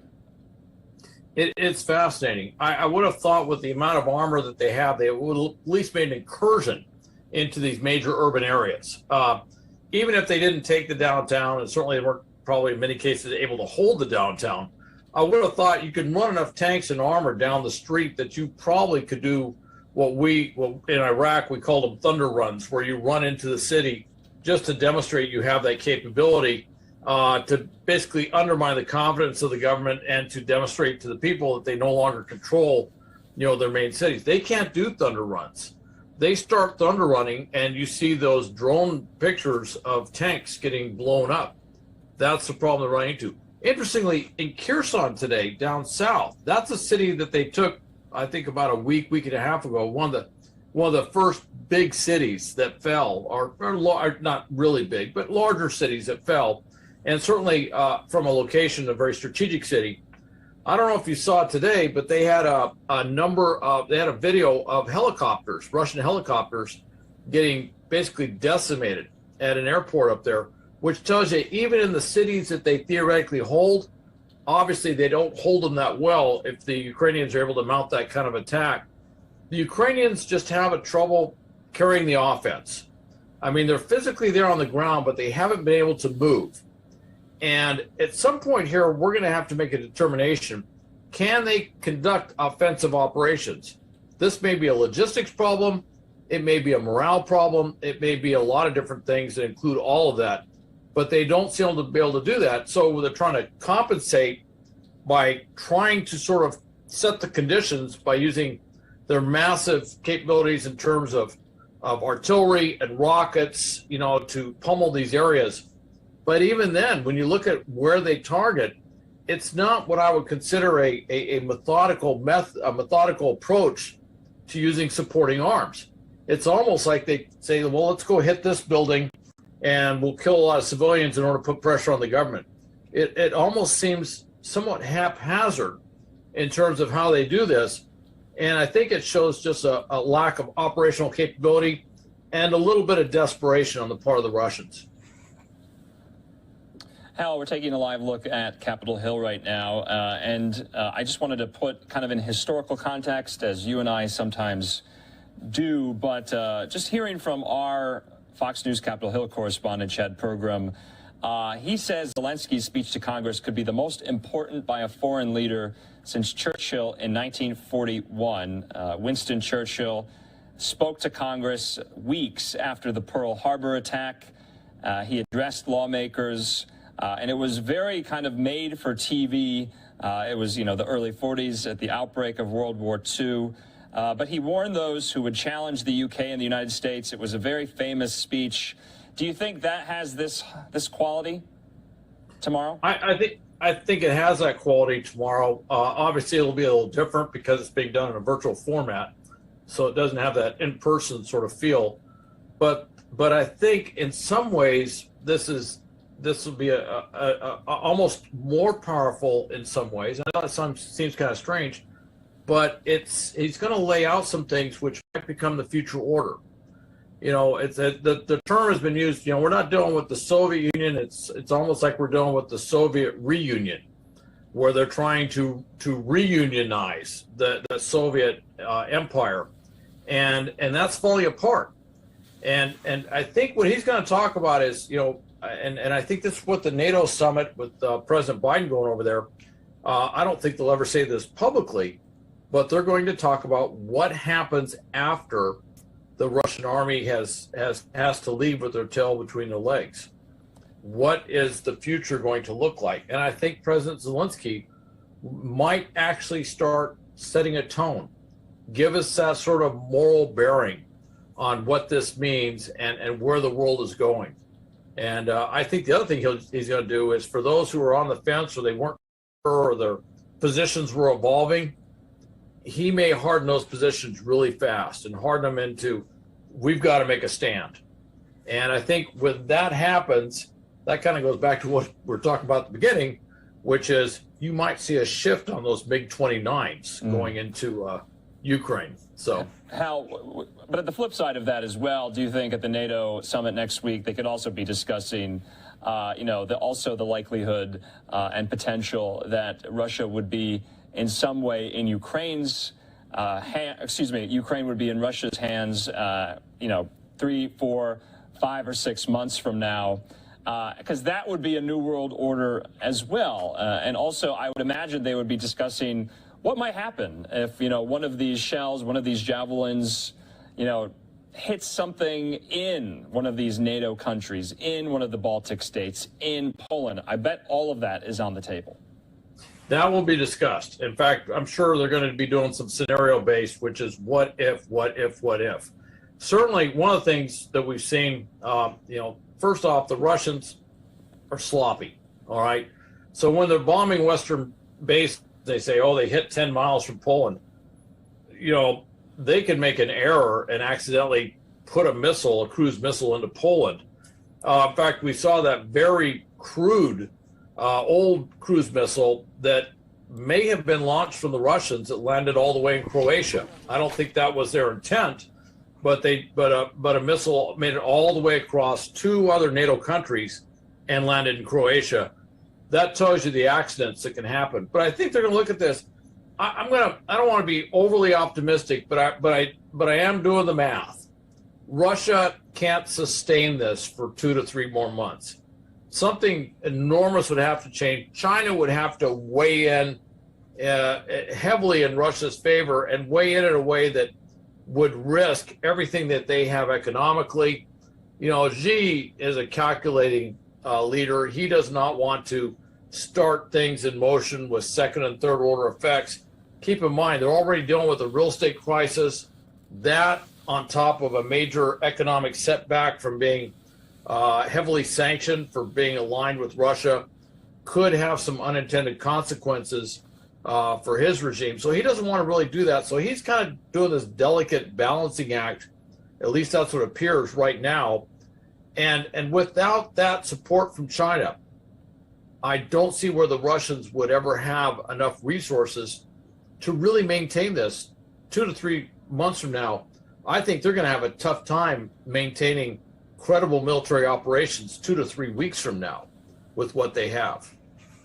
Hal, last question for you, because this is somewhat adjacent to what we are talking about, and it's Phoenix specific, because sometime in February, a star athlete, WNBA player, Brittney Griner, was detained in Russia for having an illicit drug in her luggage when she was going through airport security. She's still detained there now. The State Department said today, and they were citing privacy considerations, they didn't answer really any questions about her status on these alleged drug charges. And I don't know if you've been following this at all or closely, but would Putin use, say, an American citizen like that who's detained on some of these charges as leverage? Absolutely, without hesitation.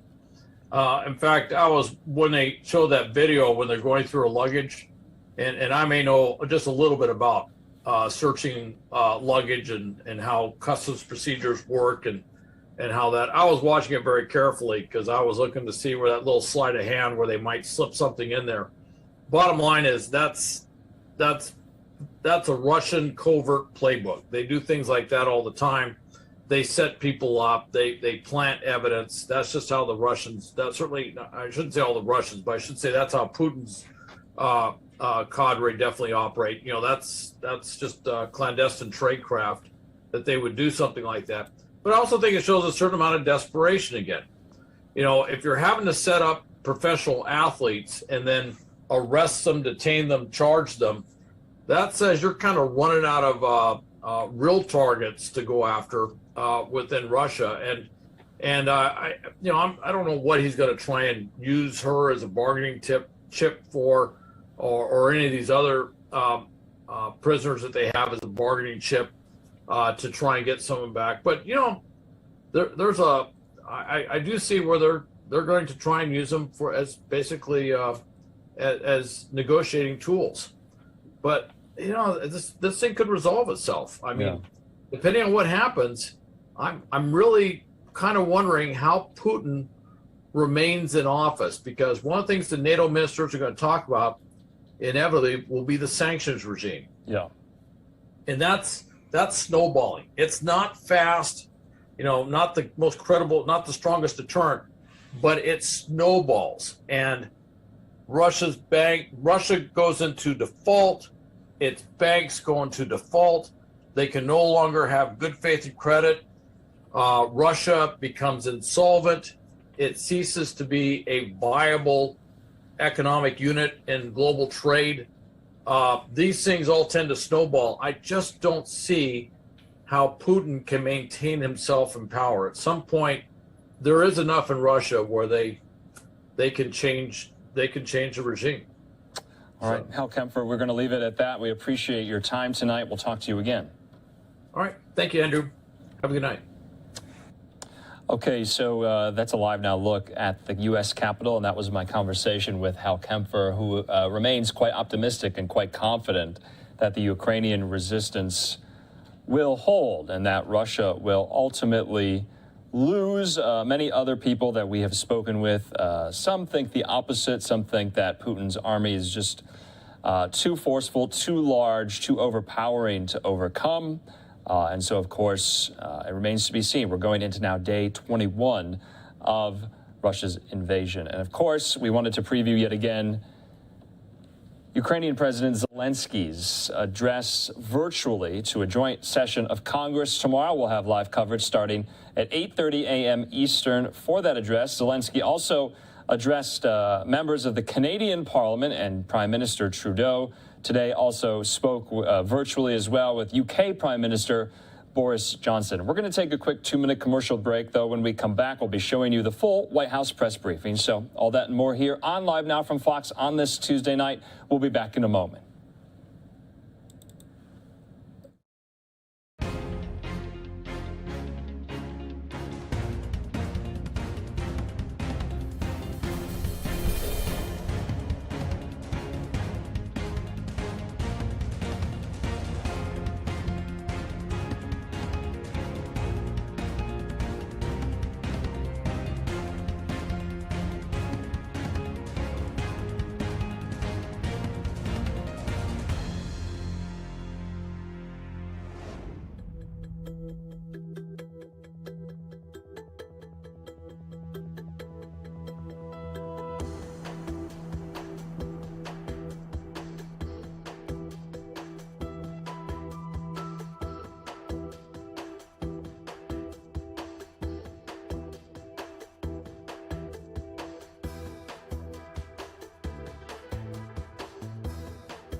LiveNOW look at the White House at this hour, almost 11:30 there in the nation's capital. We're about to listen to White House Press Secretary Jen Psaki take questions from reporters in the briefing room. We also saw President Biden today. We saw him signing into law that $1.5 trillion government funding bill that will fund the government through this fiscal year.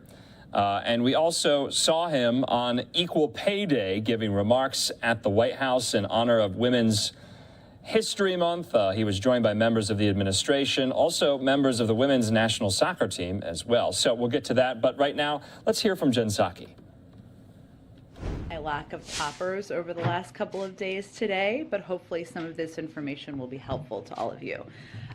First, as you may have seen and many of you have reported, today we've outlined the severe and immediate consequences that the United States will face if Congress fails to provide us with $22.5 billion in emergency funding to fight COVID-19. Those consequences are dire. fewer monoclonal antibodies sent to states, an inability to purchase additional treatments, fewer tests available to Americans, less surveillance for future variants, and a risk of running short on vaccines. For months, we have been engaging Congress about our needs for additional COVID response funds. Just to give you a few examples, in January, we notified Congress that responding to the unprecedented surge in cases due to Omicron would exhaust our funds.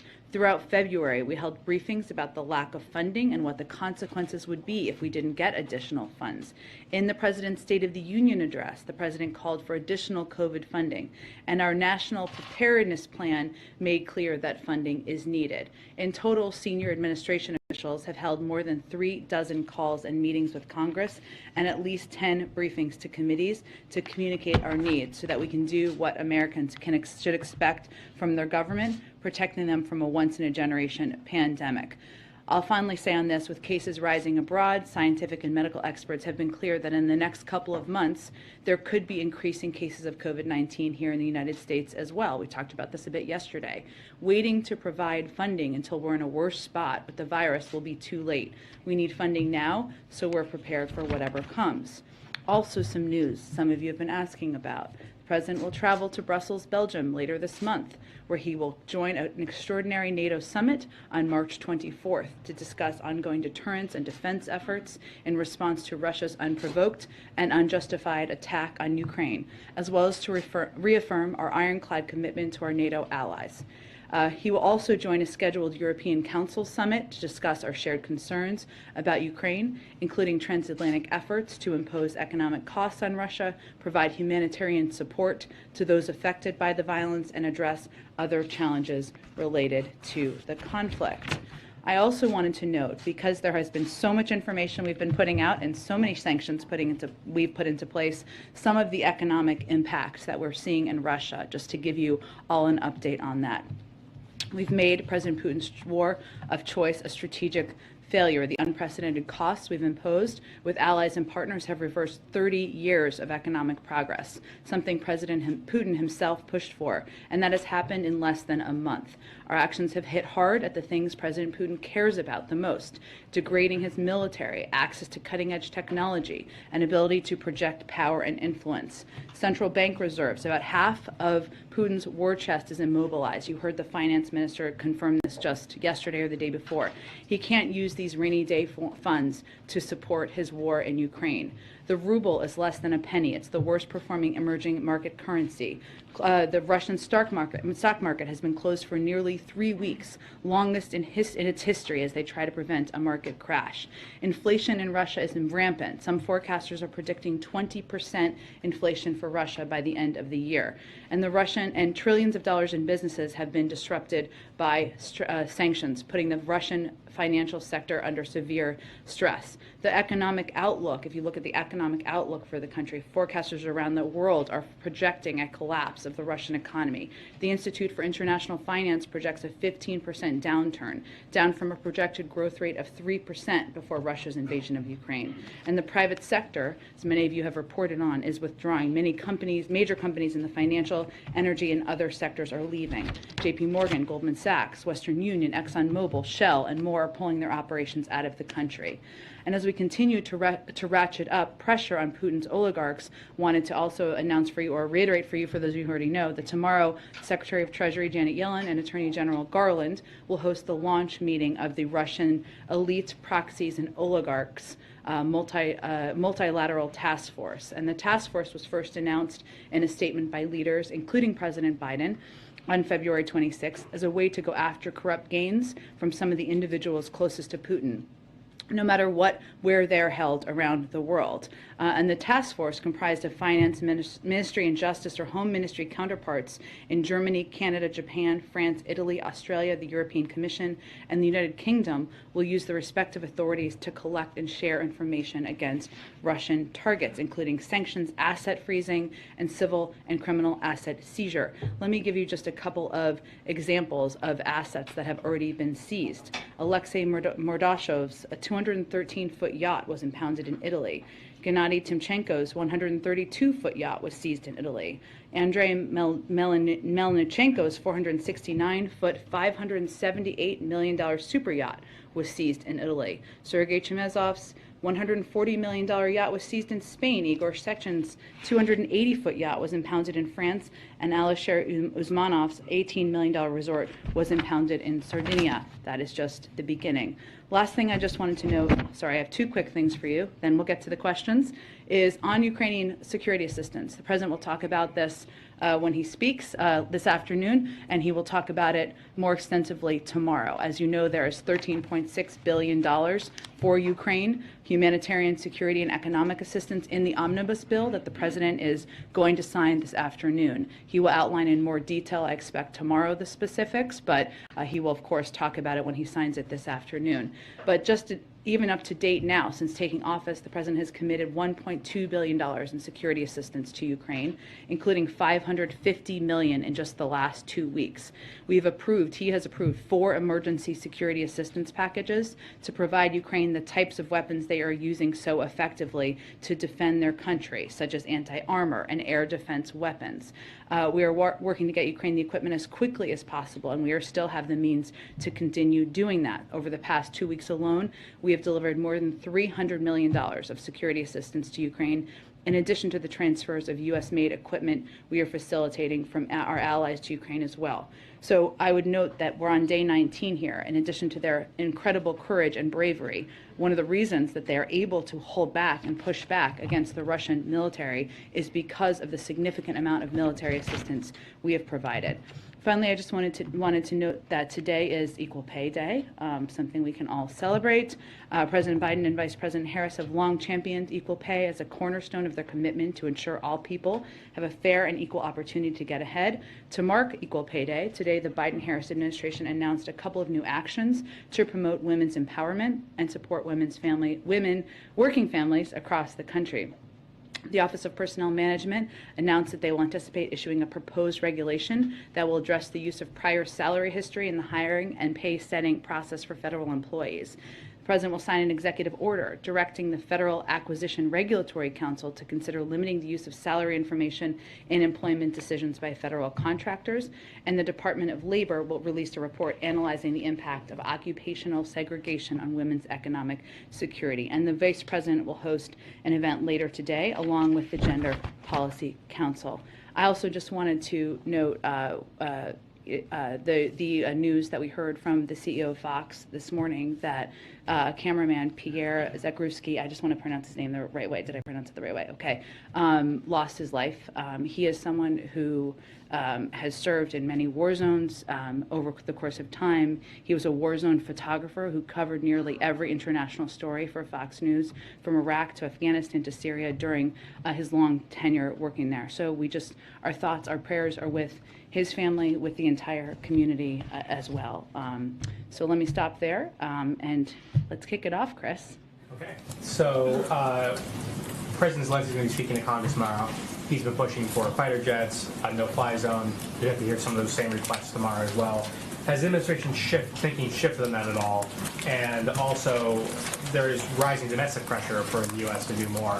How does the president plan to continue being like a voice of restraint in these situations and holding back some of those requests? Well, first, I don't think the president views himself as a voice of restraint. We have provided and he has approved and expedited the delivery of more assistance, military and security assistance to Ukraine than any year in history. And I did a bit of an outline for you at the beginning, $1.2 billion in assistance, that including $300 million that we've been able to get to Ukrainian fighters, helping them to hold back the Russian military over the past few weeks.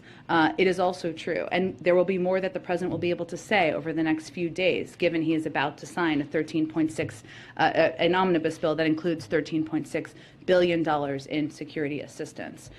So I expect he will share more of those details in the next 24 hours. It is also true that the president has to look at decisions that are made through the prism of what is in our national security interests and global security interests. And he continues to believe that a no-fly zone would be escalatory, could prompt a war with Russia. I don't believe there's a lot of advocates calling for that at this point in time from Capitol Hill, but we certainly understand and recognize that is still a call from President Zelensky. And on COVID, given your push for more funding there, Is this a sign the administration is worried that the U.S. could see a rise in numbers like we've seen in Europe? And is the administration considering advising Americans to get another booster shot? Well, any decision or recommendation about a booster shot would be made by the CDC. But as we've said from the beginning, we always want to be prepared for any scenario that may come up, right? And we have also said that while we have made an enormous amount of progress in vaccinating Americans and getting Americans boosted and providing free masks and free tests to people across the country, that we are still continuing to fight the pandemic. And if we wait too long, we are not going to be able to continue a lot of the programs that are so effective. And just to give you some more specifics, we are going to run out of our supply of monoclonal antibodies by June. We will be unable to maintain our testing capacity beyond June. We can't purchase additional courses of Evusheld, and our existing supply will likely run out. This is a treatment for the immunocompromised by the end of 2022. The fund that reimburses doctors and other medical providers for caring for uninsured individuals will be scaled back this month and end in early April. So those are just some of the examples of where the American people could be deeply impacted if we don't get funding from Congress. There is not a secret plan. There is not another option. We need money in order to continue to supply these programs. And one last thing, sorry, just back on the Ukraine thing. Yeah. You said obviously no-fly zone is viewed as escalatory, but I noticed you did not say anything about the fighter jet requests. Is that something that the administration... Nothing has changed about the analysis that the Department of Defense provided last week, where they assessed that because of the challenges in delivery and the challenges and the impact that providing these would be greater risk than there would be benefit. And I would note that the way that the President and the Department of Defense and our experts here have been responding to this conflict is by providing the type of military and assistance and equipment that the Ukrainians have used to push back and to fight and effectively do that over the last 19 days. And that is what we will continue to provide with the additional funding in the omnibus. Go ahead. One, I guess, a housekeeping matter on the remarks tomorrow from Zelensky. Does the president plan to watch, and will he have a response to his address? I'm sure that to the degree the president can with his schedule, he'll certainly be watching, as we all will be. He gave a very powerful, President Zelensky gave a very powerful set of remarks today when he spoke in Canada, or to the Canadians, I should say, and we certainly expect that to be the case tomorrow. And on the Ukrainian security assistance, there are concerns that Putin could possibly try to target or strike a delivery of American military supplies. How concerned are you about this, and how confident are you that this assistance will ultimately reach its intended destination? Well, I would say that obviously they've been in the middle of a war zone for the past few weeks, and we've still been able to deliver $300 million in security assistance just over the last 2 weeks, and we believe we will continue to have the means to do that. And has the president been discussing with other NATO leaders how they would respond if Putin were to strike a delivery of American military supplies inside Poland? And just so I'm clear about what would happen in this instance, would a strike in Poland on supplies or anything really automatically be met with a forceful response, or simply a conversation amongst allies about how to respond? Well, again, typically there is a conversation before you do a coordinated response, right? But I would say, without getting into a hypothetical, we have a range of conversations that happen through a lot of channels, including military and defense channels, including diplomatic channels, as we prepare for a range of contingencies. Go ahead. American families are preparing for summer vacations right now. They often require travel by car long distances. What kind of guidance does the White House have? I mean, should they expect or plan for $4 gasoline come summer? Is there like I know you guys are concerned about the price, but is there a sense of urgency to get something done before those summer months, which are really critical for a number of reasons for drivers? Sure. Look, I think the president and our national security team and our economic team are working overtime right now to evaluate and examine a range of domestic options that continue to be on the table, and also to engage with global suppliers about what can be done to ensure that the supply on the market meets the demand, thus bringing the price down. So there is certainly urgency. There is certainly a need to do everything we can to ensure we're mitigating the impact. Sure. A bipartisan group of lawmakers have called on the White House to lift the ban of summer sales of gasoline with higher blends of ethanol. it's cheaper than traditional blends of gasoline. Is that something, you mentioned a menu of options, but is that something specifically that the White House is considering?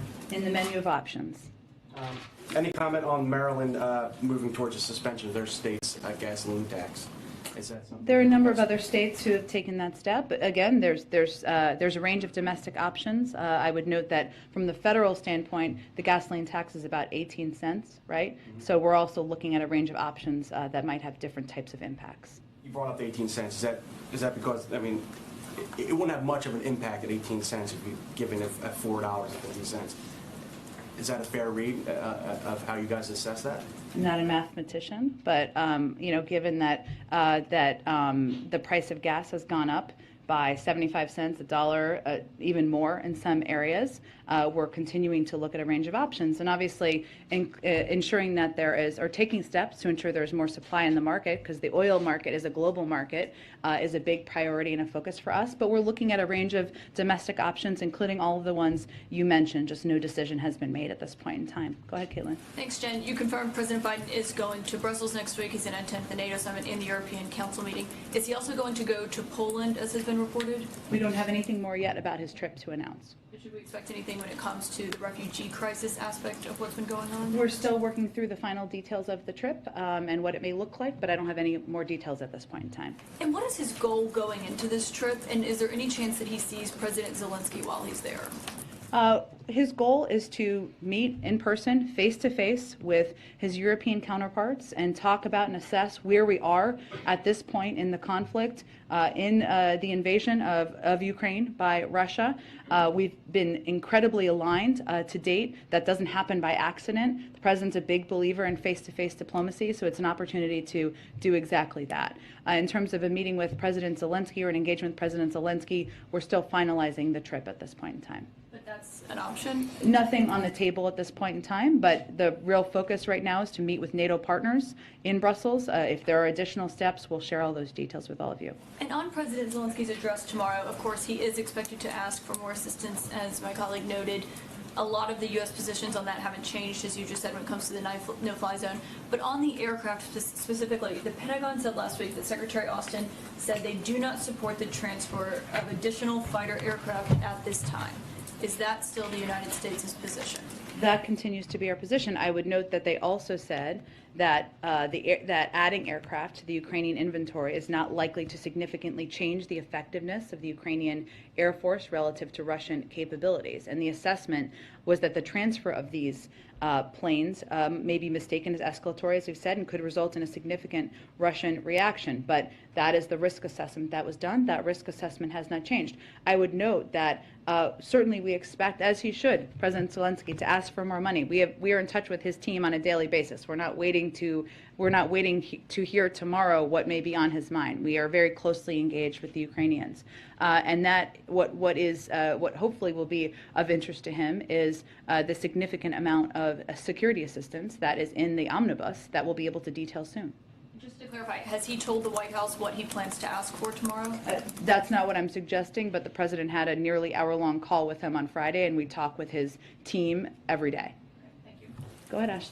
You mentioned before that President Zelensky gave an extremely powerful set of remarks to Canada, and you expect something similar tomorrow to Congress. I was wondering if you could talk about how the administration plans to handle that sort of very emotional appeal where we expect him to be asking for certain things which President Biden has already made clear he's not willing to provide.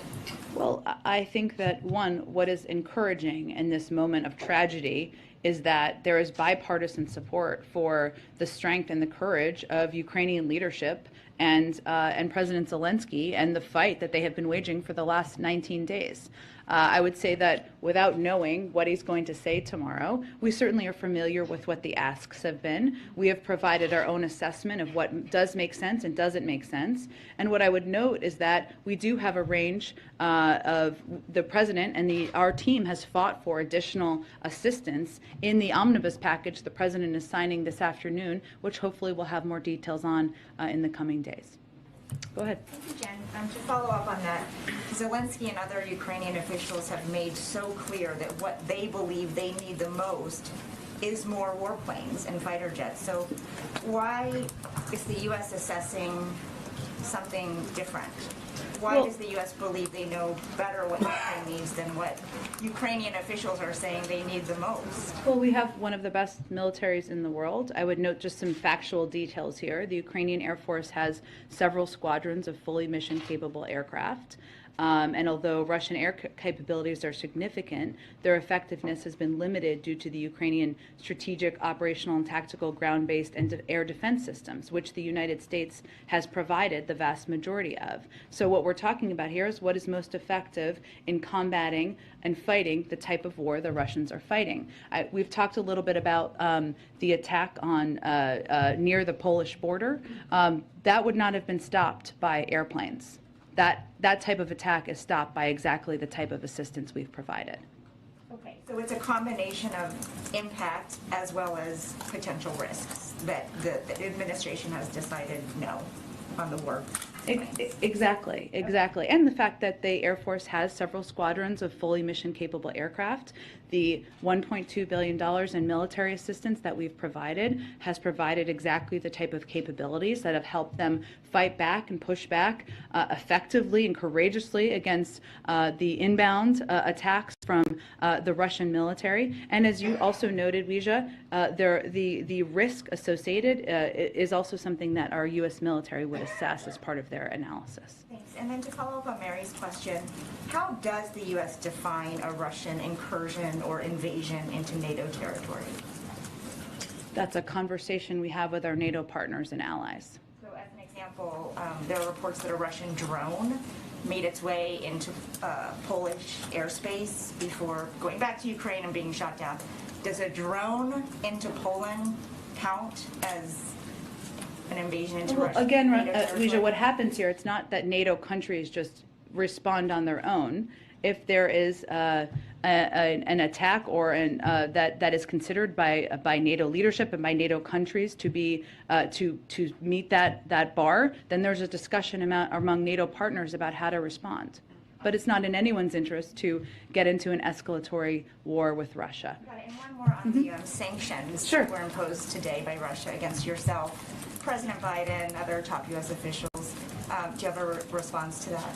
And how will it impact any of you, if at all? Sure. I would first note that President Biden is a junior.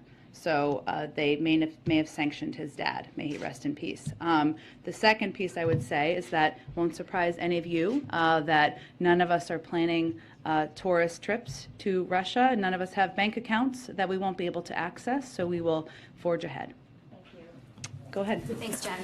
Following up on the drone question from Weija, the Soviet-era drone that flew over 3 NATO member states on Friday and then crashed into Croatia, has it been determined whether that was a Russian drone or a Ukrainian drone?